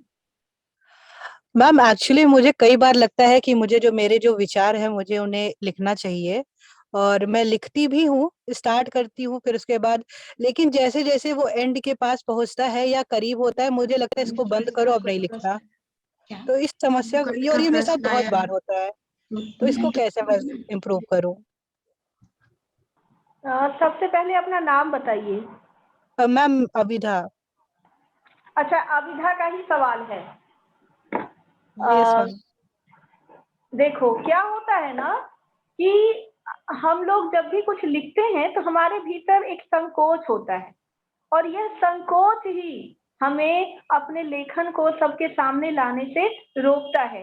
और उसका उदाहरण मैं खुद हूँ, क्योंकि मैं कुछ भी लिखती थी तो उसको अपनी डायरी में रखती थी, और यदि कभी कोई पढ़ लेता था तो मुझे लगता था कि हे भगवान क्या सोचेगा और कितना खराब मैंने लिखा होगा, डांट पड़ेगी, पता नहीं कैसा लगेगा सबको। तो यह जो एक संकोच है, इस संकोच से मैं चाहती हूँ कि हमारी युवा पीढ़ी बाहर निकले, क्योंकि जब काम करेंगे और लोगों के पास वो काम पहुंचेगा तो दो तरह की प्रतिक्रियाएं आएंगी। एक पहली प्रतिक्रिया जो हमें प्रोत्साहित करेगी कि वाह वाह लिखते रहो लिखते रहो, और दूसरी प्रतिक्रिया जो कहेगी कि यहाँ पर ये कमी है, इसको थोड़ा और इम्प्रूव करेंगे तो और अच्छा लिखेंगे। यानी ये दोनों ही प्रतिक्रियाएं हमें आगे ले जाने वाली होती हैं। तो अविधा आप लिखिए, और कल जो मेरी आपसे बातचीत हुई, उस बातचीत के दौरान जो आपके कुछ विचार से मैं अवगत हो पाई, तो मुझे बहुत अच्छा लगा। और जो सामाजिक समस्याएं हैं उनको आप बहुत अच्छी तरह से समझ पाती हैं, देख पाती हैं।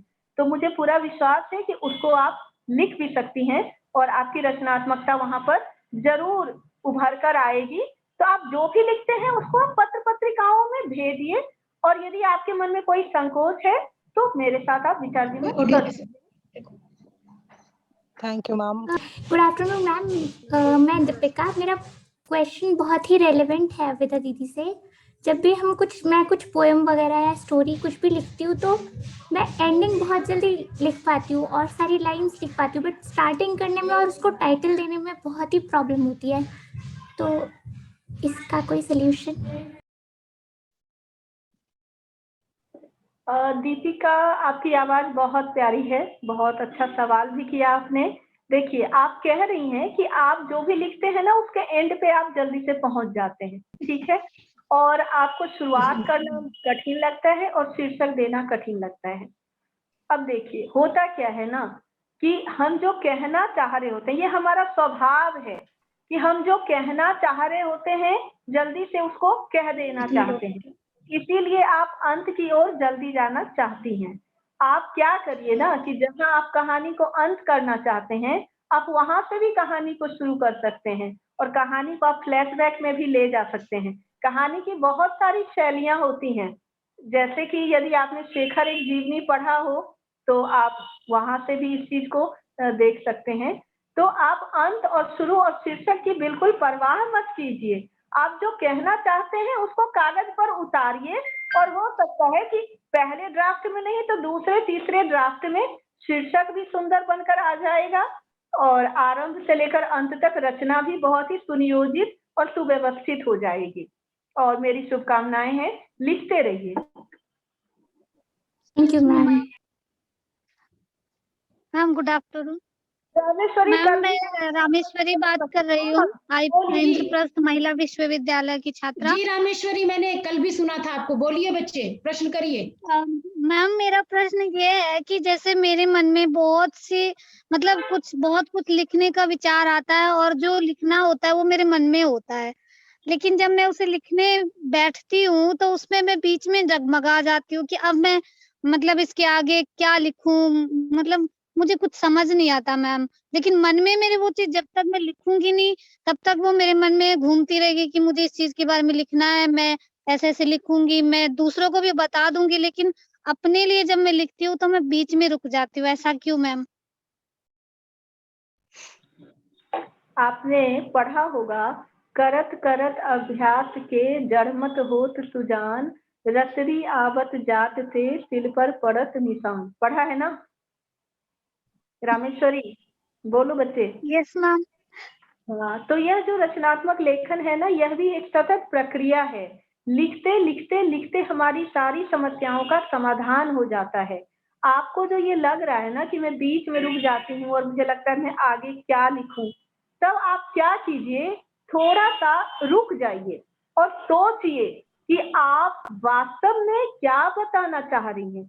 आप जिस किसी भी रचना को उतार रही हैं उसका क्या उद्देश्य है, और जैसे ही आप उद्देश्य के बारे में सोचेंगी आप आगे लिखने को बढ़ जाएंगी, यानी आपका लेखन जो है वो जारी हो जाएगा।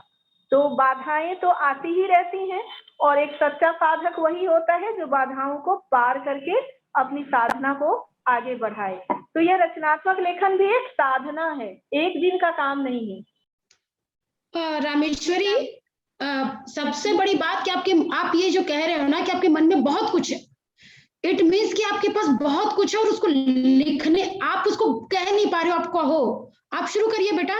विभा मैम का नंबर मैं शेयर कर दूंगी, आप जब मर्जी इनसे सीधे सीधे जुड़ सकती हैं। ठीक, अगला प्रश्न। Okay ma'am. अगला प्रश्न से पहले मैं आपको बताना चाहूंगी कि चैट बॉक्स में गूगल फॉर्म भेजा गया है, आप लोग प्लीज इसको फिल कर दीजिए। जिनको भी सर्टिफिकेट के लिए गूगल फॉर्म है तो प्लीज फिल कर दीजिए और आप अपने प्रश्न कर सकते हैं। पुष्पेंद्र जी, आपको कुछ पूछना है तो आप अनम्यूट कर सकते हैं। Yes ma'am. मैम जो समस्या ये रामेश्वरी के साथ है ना, ये असल में मेरे साथ भी है। तो हालांकि आपने इसका उत्तर दे दिया है। कुछ प्रश्न मैं देख पा रही हूँ हाँ और हाँ, वो प्रश्नों के जवाब दीजिए आप। मैं उसका उत्तर देती हूँ। एक बहुत अच्छा प्रश्न है ये। शोभा कुमारी है, डॉक्टर शोभा कुमारी। इन्होंने लिखा है कि मैम क्या प्रतिष्ठित कवि या लेखक नए उभरते हुए नए लेखकों के लिए बाधक होते हैं, क्योंकि अपने प्रिय लेखकों की तरह लिखने की जुगत में वो पीछे रह जाते हैं? मैं इसका उत्तर तो यही दूंगी कि कोई किसी के लिए बाधा नहीं होता है। कोई भी व्यक्ति दूसरे व्यक्ति के लिए बाधा नहीं होता है। ये हमारा सोचने का तरीका है कि हम किसी को बाधा मानते हैं। हर व्यक्ति दूसरे व्यक्ति के लिए सहायक होता है। वो हमारे लिए एक सपोर्ट सिस्टम हो सकता है, बाधा तो कभी हो ही नहीं सकता। और जो उसमें जुड़ी हुई दूसरी बात है कि अपने किसी वरिष्ठ साहित्य की तरह लिखने की जुगत में वो पीछे रह जाता है, तो इसका उत्तर मैंने अपने व्याख्यान में दिया है कि ईश्वर से बड़ा रचनाकार कोई नहीं है। और उसकी रचनात्मकता देखिए तो उसकी अपनी ही कोई कृति दूसरी कृति से मैच नहीं करती। अर्थात जब एक रचनाकार की अपनी कृति भी दूसरी कृति से मैच नहीं करती, तो हम लोग यदि किसी की तरह लिखने की कोशिश करते हैं तो हमारी ये कोशिश ही गलत है। आप अपनी तरह लिखने की कोशिश कीजिए, और जैसे ही आप अपनी तरह लिखने की कोशिश करेंगे, आपके लिए कोई बाधक नहीं होगा, हर कोई आपके लिए सहायक होगा। Hello ma'am. हाँ बोलिए, अपना नाम जरूर बताइए। जी मैम, बात कर जेबी कॉलेज से। मैम से मेरा प्रश्न ये है कि जब मैं लिखने बैठता हूँ तो मतलब कोई भी टॉपिक, देश में कोई भी घटना चल रही होती है, तो उस दौरान तो मेरे मन में एक मतलब लिखने की कल्पना आती है और शब्द भी बहुत अच्छे अच्छे बन जाते हैं, लेकिन वो वक्त नहीं होता है कि मैं उसको अपने डायरी या फिर लैपटॉप या जहां भी मैं उतार सकूं।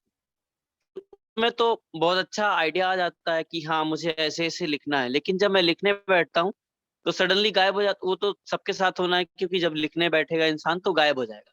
लेकिन मैम फिर उसके बाद में फिर मैं शब्दों का चयन नहीं कर पाता कि मैं इसको कैसे लिखूं, कहाँ पे इसको। घटनाएं तो याद होती हैं, लेकिन शब्द का चयन करना मेरे लिए बहुत डिफिकल्ट हो जाता है। सो कई बार मैम मेरे साथ ऐसा होता है कि मैं शब्द जोड़ने की कोशिश करता हूँ, तो उस समय तो बहुत अच्छे अच्छे शब्द मेरे पास आ जाते हैं, लेकिन जब लिखता हूँ तो एकदम ऐसे इजी से मुझे खुद ही नहीं अच्छे लगते कि ये शब्द क्या अच्छे होने चाहिए या नहीं होने चाहिए। तो मैम इसके लिए क्या करना चाहिए, अभ्यास या और कुछ आइडिया? देखो, रचनाकार को ना बहुत ईमानदार होना चाहिए, जो मैं मानती हूँ। जितनी ईमानदार अभिव्यक्ति होगी उतनी ज्यादा असरदार होगी।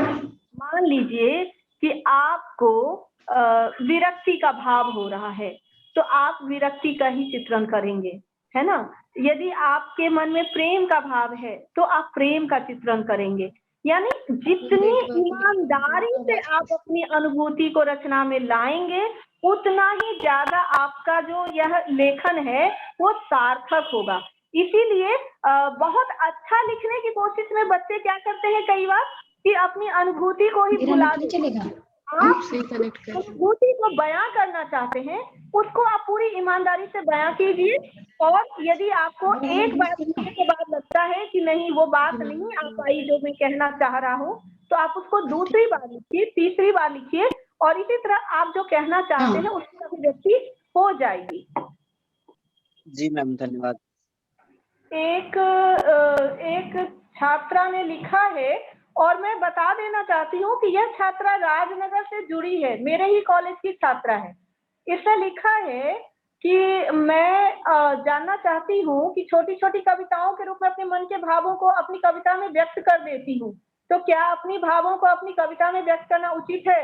मैं यही तो कह रही हूँ कि हम अपनी ही अनुभूति की अभिव्यक्ति करेंगे ना, हम दूसरे की अनुभूति की अभिव्यक्ति तो कर ही नहीं सकते। विभा क्या अनुभव करती है वो विभा ही बता पाएगी, अंजना क्या अनुभव करती है वो अंजना ही बता पाएगी। तो हर रचनाकार अपनी ही अनुभूति की अभिव्यक्ति कर सकता है, और इसीलिए मैंने नागार्जुन की उन पंक्तियों को कोट किया था कि कवि रोया या तुम रोए थे, कालिदास सच सच बतलाना, है ना। तो कालिदास को जो वो बोल रहे हैं कि आप जिन नायकों का चित्रण करते हैं वास्तव में वो उन नायकों की अनुभूति नहीं है, वो अनुभूति तो नागार्जुन, कालिदास की अपनी है।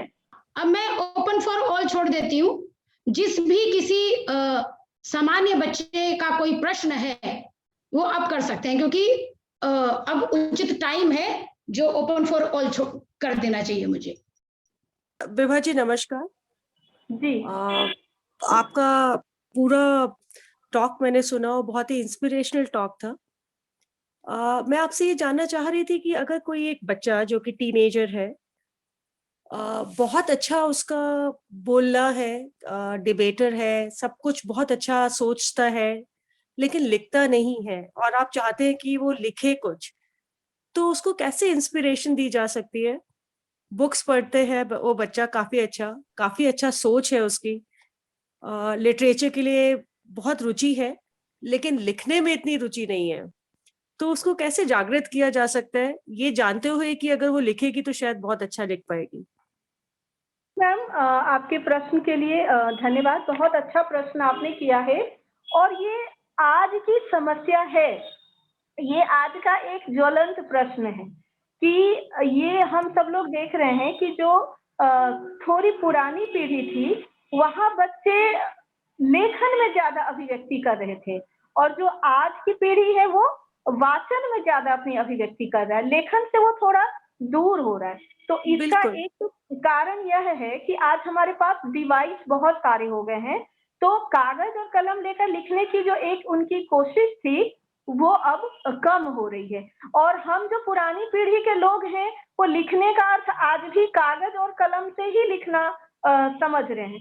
मेरा मानना है कि यदि आज एक बच्चा डिबेट में अपनी बात को रखता है और उसकी वीडियो रिकॉर्डिंग हो रही है तो वो भी एक तरह का डॉक्यूमेंटेशन है, और वह डॉक्यूमेंटेशन जब दुनिया तक पहुंचती है और उसकी आवाज लोगों तक जाती है तो धीरे धीरे वो अपने विचारों की अभिव्यक्ति के लिए और ज्यादा प्रोत्साहित होता है। और जब उसे लगता है कि सचमुच मेरी बातों को लोग समझ रहे हैं, मेरी बातों से जुड़ रहे हैं, तो धीरे धीरे लेखन की ओर भी अग्रसर होता है। और एक अध्यापक होने के नाते हम लोगों को बार बार बच्चों को यह विश्वास दिलाने की जरूरत है कि आप अच्छा बोल पा रहे हैं, यानी आपके पास विचार भी है और आपके पास भाषाई क्षमता भी है, तो आप अपनी इस क्षमता को लेखन में भी लेकर आइए। आप जिस तरह से मंच पर अपनी बात को रखते हैं उसी तरह से यदि आलेख में भी लिखेंगे तो आप लिखिए, हम उसको पत्र पत्रिकाओं में भेजने के लिए आपको प्रोत्साहित करेंगे और उन्हें हम विभिन्न पत्र पत्रिकाओं का ईमेल आईडी प्रदान करेंगे। इस तरह से क्या होता है, जब बच्चे को कोई प्रेरित करता है, बार बार उसको प्रोत्साहित करता है और उसे यह विश्वास दिलाता है कि सचमुच उसका लिखा हुआ दुनिया तक जाना चाहिए, तो वो धीरे धीरे लेखन की ओर भी प्रेरित होता है। तो हम दोनों ये थोड़ा पीढ़ी का अंतर है। हम जो पुरानी पीढ़ी के लोग हैं हमें थोड़ा सा इस बात को मान लेना चाहिए कि उसकी अभिव्यक्ति ज्यादा महत्वपूर्ण है। जो मैंने शुरू में भी कहा कि मैं जब कहती हूँ कलम की ताकत सच्ची विरासत, तो मैं इसलिए कहती हूँ क्योंकि मेरे लिए माध्यम एकमात्र कलम था, लेकिन आज बच्चों के पास माध्यम व्हाट्सएप है, वॉइस मैसेज है, फेसबुक लाइव है, ट्विटर है, बहुत सारे माध्यम हैं। तो यदि वो अपने विचारों को अभिव्यक्त कर पाते हैं, किसी भी रूप में अभिव्यक्त कर पाते हैं, तो यदि हम उसे प्रेरित करते रहें, प्रोत्साहित करते रहें, तो निश्चित रूप से वो लेखन के लिए भी आगे बढ़ेगा। और सबसे महत्वपूर्ण बात होती है कि आपके जो विचार हैं उसकी अभिव्यक्ति। तो जब हमारे पास अभिव्यक्ति के माध्यम ऐसे अलग अलग हो गए हैं जहां लेखन का मतलब सिर्फ और सिर्फ कागज और कलम लेकर लिखना नहीं है। यदि वो अच्छा बोलता है, उसके पास कोई ऐसा डिवाइस है, चल रहा है प्रेजेंटेशन, वो यदि उस डिवाइस पर अपनी बात को रखे और डिवाइस उसकी बात को टाइप कर ले तो भी वो लेखन में परिवर्तित हो जाता है। तो हम दोनों ही पीढ़ी को थोड़ा सामंजस्य करने की जरूरत है और निश्चित रूप से ऐसे बच्चों को यदि हम लोग प्रोत्साहित करेंगे तो उनका लेखन और उनकी अभिव्यक्ति दुनिया तक पहुंचेगी। धन्यवाद मैम। और मुझे बहुत खुशी हुई मैम कि आप जुड़ी और आपने एक प्रश्न भी रखा और आपने अपनी प्रतिक्रिया भी दी। मैं बहुत प्रोत्साहित हुई मैम। नहीं विभा जी, मेरा सौभाग्य है कि मैं आज आपके साथ जुड़ पाई। Thank you so much. और बहुत सुंदरता से आपने इस चीज को रखा और समझाया। थैंक्स। मैं चाहूंगी कि ये मैंने जो बात की वो शायद मेरी बेटी की है, खुद की बेटी, जो कि बहुत अच्छा करती है, बोलती बहुत अच्छा है, लेकिन लिखने में हमेशा जी चुराती है। तो काश मैं उसको इतना प्रेरित कर पाऊं कि वो लिख पाए। जी जी मैम, हम सबको आगे आना चाहिए इसके लिए, और हम सबको ये थोड़ा सा स्वीकार भी कर लेना चाहिए कि जो नई पीढ़ी है उसके अभिव्यक्ति का माध्यम हमारी पीढ़ी से भिन्न हो सकता है। तो हम उसकी यदि डिबेट की क्षमता है तो उसका हम स्वागत करते हैं, और वो अच्छा डिबेट करती है तो उसे हम डॉक्यूमेंट की तरह जब कहीं भी लेकर जाते हैं तो वो बच्चा जरूर प्रेरित होगा कि हाँ, मुझे अब इसको लिख करके भी प्रस्तुत करना चाहिए। Thank you so much ma'am. Ma'am. Thanks. So hello everyone, hello Vibha ma'am. Ma'am मेरा नाम मुस्कान है। तो आपका जो सेशन था वो बहुत इंफॉर्मेटिव और इंटरेस्टिंग था, बहुत मजा आया। मुझे एक चीज पूछनी है कि आपने जितना भी अपना पूरा वेबिनार दिया उसमें आपने हर टाइम पे क्रिएटिविटी की बात की, रचनात्मकता की बात की। तो साहित्य में में भाषा, जैसे भाषा में कठिनता होती है और सरलता होती है। मैं क्या कहना चाहती हूँ कि हिंदी की ही बात ले लेते हैं। तो मैं एक पाठक हूँ, मैं पढ़ना बहुत पसंद करती हूँ, पर मैंने हमेशा देखा है कि हिंदी को दो हिस्सों में बांट दिया गया है, जिसे कहते हैं नई हिंदी और पुरानी हिंदी। अगर आप आजकल के लेखकों को पढ़ते हैं, जैसे सत्यव्यास, दिव्य प्रकाश दुबे, निखिल सचान, तो उन्हें नई हिंदी के लेखक कहा जाता है। और प्रेमचंद, फणेश्वरनाथ रेणु, शिवानी, इनको पुरानी हिंदी के लेखक कहा जाता है। तो जब आप लिखने बैठते हो तो कहीं ना कहीं वो हिचक होती है, क्योंकि जब आप पढ़ते हो और लोग ये देखते हैं कि आप नई हिंदी की पढ़ रहे हो, आप नई हिंदी पढ़ रहे हो, नई हिंदी की बुक्स पढ़ रहे हो, तो कहीं ना कहीं लोग आपको वहां पे नीचा दिखाने लगते हैं कि पढ़ना है तो प्रेमचंद को पढ़िए। जैसे मैंने आचार्य चतुर्सेन शास्त्री की वैशाली की नगर वधु उठाई थी, मैंने कुछ पन्ने पलटे उसके, पर मुझे थोड़ी सी कठिन लगी, तो मैंने सोचा कि ठीक है, इस पर मैं बाद में आऊंगी। तो फिर वहीं से एक झिझक हो जाती है कि जब वैसे किताबें हम पढ़ नहीं सकते हैं तो हम लिखेंगे कैसे। बहुत ही अच्छा सवाल किया है, और ये सवाल मुझे लगता है कि हर पाठक और हर लेखक के मन में रहता है, क्योंकि जब आप लेखन में उतरते हैं तो आपकी एक कोशिश होती है कि मैं जो कहना चाह रहा हूँ या चाह रही हूँ वो अधिक से अधिक लोगों तक पहुंचे। और पुरानी हिंदी और नई हिंदी की बात तो हम इसलिए अभी कर रहे हैं क्योंकि हम सब जानते हैं कि भाषा का जो विकास होता है वो परिवर्तन से ही होता है। तो आज का कोई भी व्यक्ति कितनी भी कोशिश कर ले तो वो हजारी प्रसाद द्विवेदी की भाषा नहीं लिख पाएगा, और यह कोशिश भी गलत होगी, क्योंकि मैं बार बार यह कह रही हूँ कि जैसे हमारा चेहरा किसी से नहीं मिलता उसी प्रकार हमारा लेखन भी किसी से नहीं मिलेगा।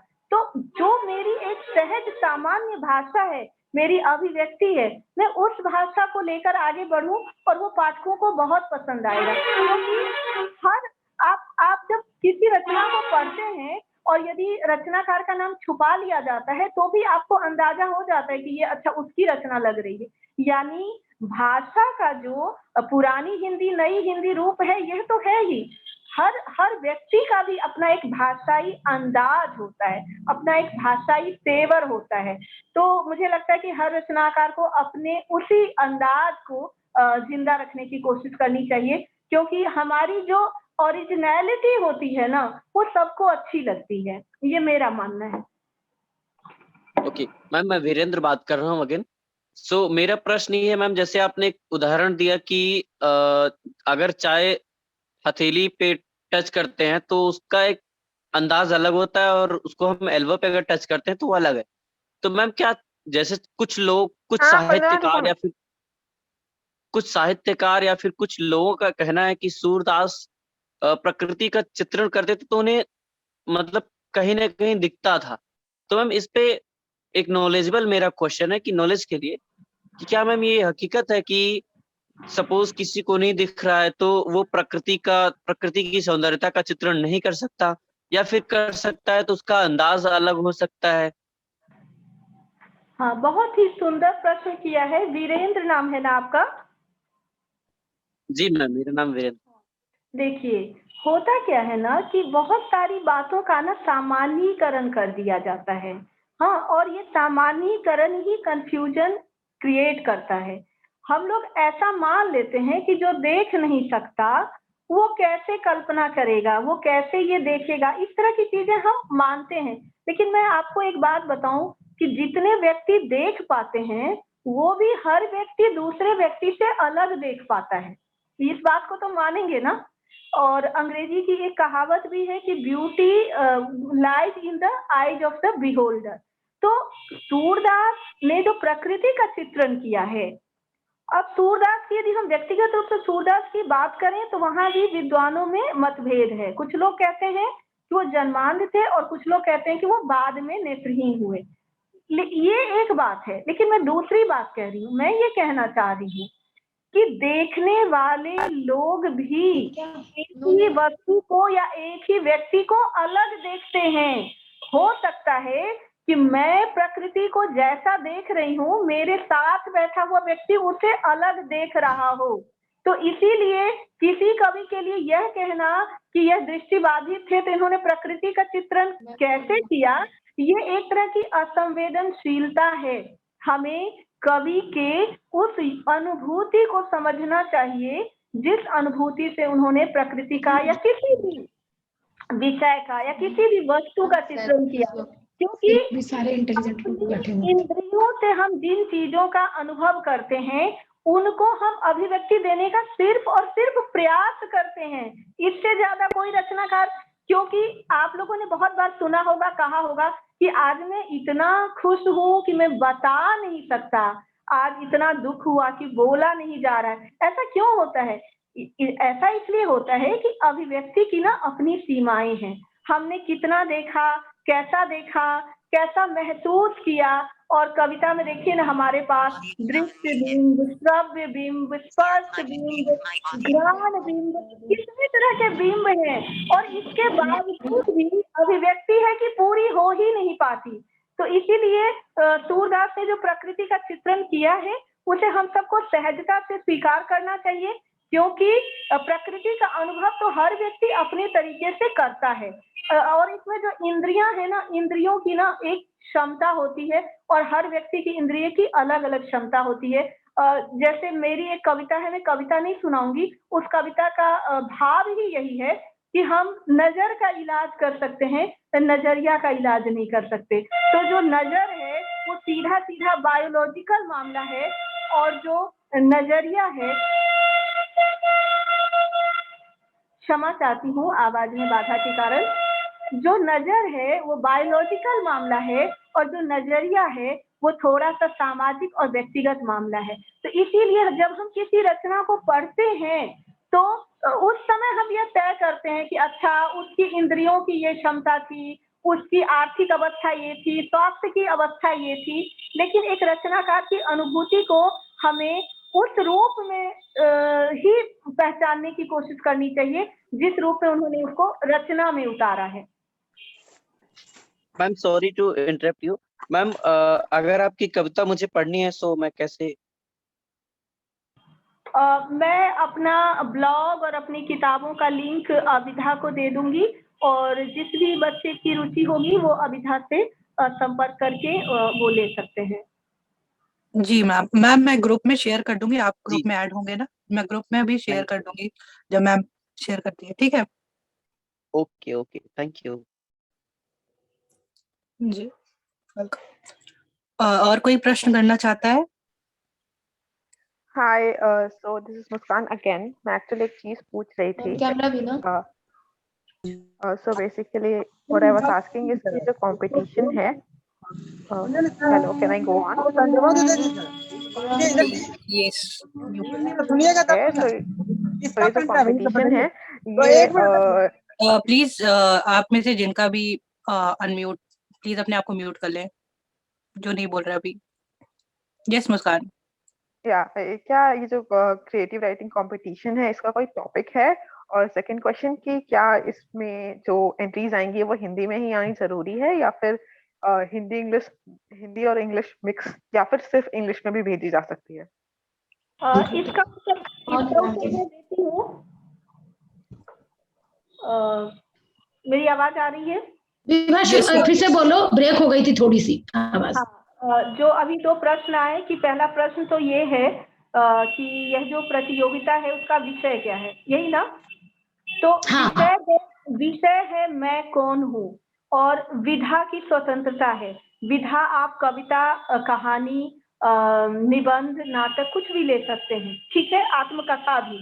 तो मैं कौन हूँ मैंने इसलिए विषय रखा है क्योंकि जब हम रचनात्मकता की ओर बढ़ते हैं तो सबसे पहले अपना परिचय हमें जानने की जरूरत है, क्योंकि हम अपने आप को जितना जान रहे हैं वो बहुत कम है। अपने आप को जितना जितना जान पाएंगे उतना उतना रचनात्मक होते जाएंगे। तो विषय है मैं कौन हूँ, विधा की स्वतंत्रता है। रही बात अंग्रेजी और हिंदी की, तो मैं हिंदी की कॉपियां चेक कर दूंगी। यदि डॉक्टर सागर के पास कोई ऐसा निर्णायक व्यक्ति है जो अंग्रेजी की कॉपियां चेक कर सकें तो इसका उत्तर चंदा मैम देंगी, क्योंकि मेरी तरफ से मैं सिर्फ हिंदी की ही कॉपी चेक करूंगी। 2 ही प्रश्न थे ना विभा? मैं उम्मीद करती हूँ क्योंकि आपकी अंग्रेजी पे भी पकड़ है, ठीक ठाक पकड़ है, तो प्लीज आप इसको ओपन छोड़ दीजिए, मत करिए लिमिटेशन। वो मिक्स भी लेके आए तो आप चेक करिए प्लीज। मैं डॉक्टर सागर मैम की इस बात का आदर करती हूँ और उनकी बात का आदर करते हुए मैं जैसे विधा की स्वतंत्रता दे रही हूँ उसी तरह से भाषा की भी स्वतंत्रता दे रही हूँ, पर हिंदी और अंग्रेजी ठीक है। और भी कोई यदि भाषाएं हैं तो भाई मैं सारी भाषाएं तो नहीं जान सकती ना, हिंदी अंग्रेजी के अतिरिक्त एक और भाषा आती है वो मैथिली है। हाँ, अगर कोई बच्चा मैथिली भाषा में अपने को कंफर्टेबल फील करता है तो आप मैथिल में भी दे सकते हैं। भोजपुरी कोई जानता है तो भोजपुरी की कॉपी भी आप लिख सकते हैं, क्योंकि भोजपुरी में समझती भी हूँ, और इवन मैथिल मैम चूंकि अच्छे से समझती है और हिंदी समझती हैं, वो भोजपुरी भी ठीक ठाक समझ जाएंगी। ये 4 भाषाओं की आजादी हमें मजबूरी में मैथिली और भोजपुरी को देनी पड़ रही है, क्योंकि बहुत दूर दूर से बच्चे जुड़े हैं, और अंग्रेजी हिंदी तो आपको आती ही है, तो आपको इसके अलावा हम भाषा की आजादी नहीं दे सकते। डॉक्टर सागर इसे हम मजबूरी ना कहें, इसे हम अवसर कहें, क्योंकि जो युवा पीढ़ी है उनकी जो क्षमताएं हैं ना वो अनंत है, और मुझे उन क्षमताओं पर बहुत ज्यादा भरोसा है। तो हमारी पीढ़ी से ज्यादा टैलेंटेड हैं ये बच्चे, तो हम चाहते हैं कि हमारी जितनी भारतीय भाषाएं हैं उन सब में ये लोग लिखे, लेकिन हमारे पास क्या है कि हमारे पास हर भाषा का जज नहीं है। एग्जैक्टली यही प्रॉब्लम है, मजबूरी इसी सेंस में मैंने बोला कि अगर कोई बच्चा लेके आ गया कन्नड़ का, इस समय वेलकम कर पाएंगे, आगे हमारे पास और भी भाषाओं के जानकार जुड़ेंगे तो हम और भाषाओं में भी आपका स्वागत करेंगे। मेरा व्हाट्सएप खराब हो गया है और इंस्टॉल नहीं हो रहा है, आज सुबह से कोशिश करती रह गई, इंस्टॉल नहीं हो पाया। तो जो भी प्रतियां लूंगी वो मैं ईमेल पर लूंगी, तो ईमेल पर जो प्रतियां आएंगी वो मुझे लगता है कि लिखित में ही आ सकती हैं। तो जो भी बच्चे प्रतियोगिता में भाग लेंगे कृपया अपना लिखित उत्तर मुझे रात के 12 बजे तक मेल करें और मेरा ईमेल आईडी अविधा से प्राप्त करें, क्योंकि मैं कमेंट बॉक्स में 2-3 बार अपना ईमेल आईडी लिख चुकी हूँ, वो सेंड नहीं हो पा रहा है किसी को। मैम मैंने चैट बॉक्स में भेज अच्छा, मुझे लगता है कि जो इनेबलिंग यूनिट के स्टूडेंट्स हैं वो तो प्रतियोगिता का हिस्सा हैं, जो और छात्र छात्राएं जुड़े हैं वो कल के बाद अपनी प्रतियां मुझे मेल कर सकते हैं, क्योंकि बेशक वो प्रतियोगिता में भाग नहीं लेंगे लेकिन मैं उनकी रचनाओं पर भी अपना फीडबैक जरूर दूंगी। जी जी धन्यवाद। मुझे लगता है कि आपको मैम ने मतलब भाषा, विधा और विषय सब कुछ बता दिया। सबसे पहले कार्यक्रम को समाप्त करने से पूर्व मैं अपने सहयोगियों और श्रोताओं के साथ साथ विभा जी का जितना भी धन्यवाद करूंगी वो कम ही रहेगा कि इतने सहज तरीके से इतने कठिन विषय पर उन्होंने अपना व्याख्यान दिया, और मुझे पूरा विश्वास है कि जिस मकसद से मैंने ये कार्यशाला का कार्यक्रम जो दो दिवस में रखा है उससे प्रभावित बच्चे जरूर होंगे, प्रेरित भी होंगे। और चूंकि विभा जी जैसे एक रचनाकार और शिक्षिका हमसे सीधे सीधे जुड़ी हैं, तो बच्चा जरूर अपनी बात को किसी भी फॉर्म में लिख करके देने की कोशिश करेंगे, नंबर 1। नंबर 2, मैं आपसे रिक्वेस्ट कर रही हूँ, कल जब इस कार्यशाला की समाप्ति हो जाएगी, उसके बाद ही जो एनेबलिंग यूनिट के अलावा जो सदस्य हैं वो रचनाओं को विभाग की मेल पे करेंगे। बल्कि आपके लिए फायदा हो गया कि आपके पास भरपूर समय है।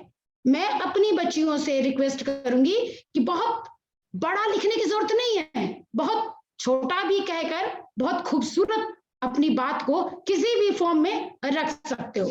तो आपका मैं इतने सारे लोग जो मुझसे जुड़े हैं, विभा जी के साथ साथ अपने सहयोगियों का, अपने विभिन्न विश्वविद्यालयों से जुड़े हुए विद्यार्थियों का पुनः धन्यवाद ज्ञापित करती हूँ, इस उम्मीद के साथ कि कल आप फिर से 2 बजे हमारे साथ होंगे।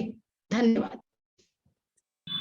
आप सभी का धन्यवाद जो मुझे यहाँ बुलाया और मुझे अपनी बात रखने का अवसर दिया। बहुत बहुत धन्यवाद। Thank you so much, ma'am, for such an interactive session.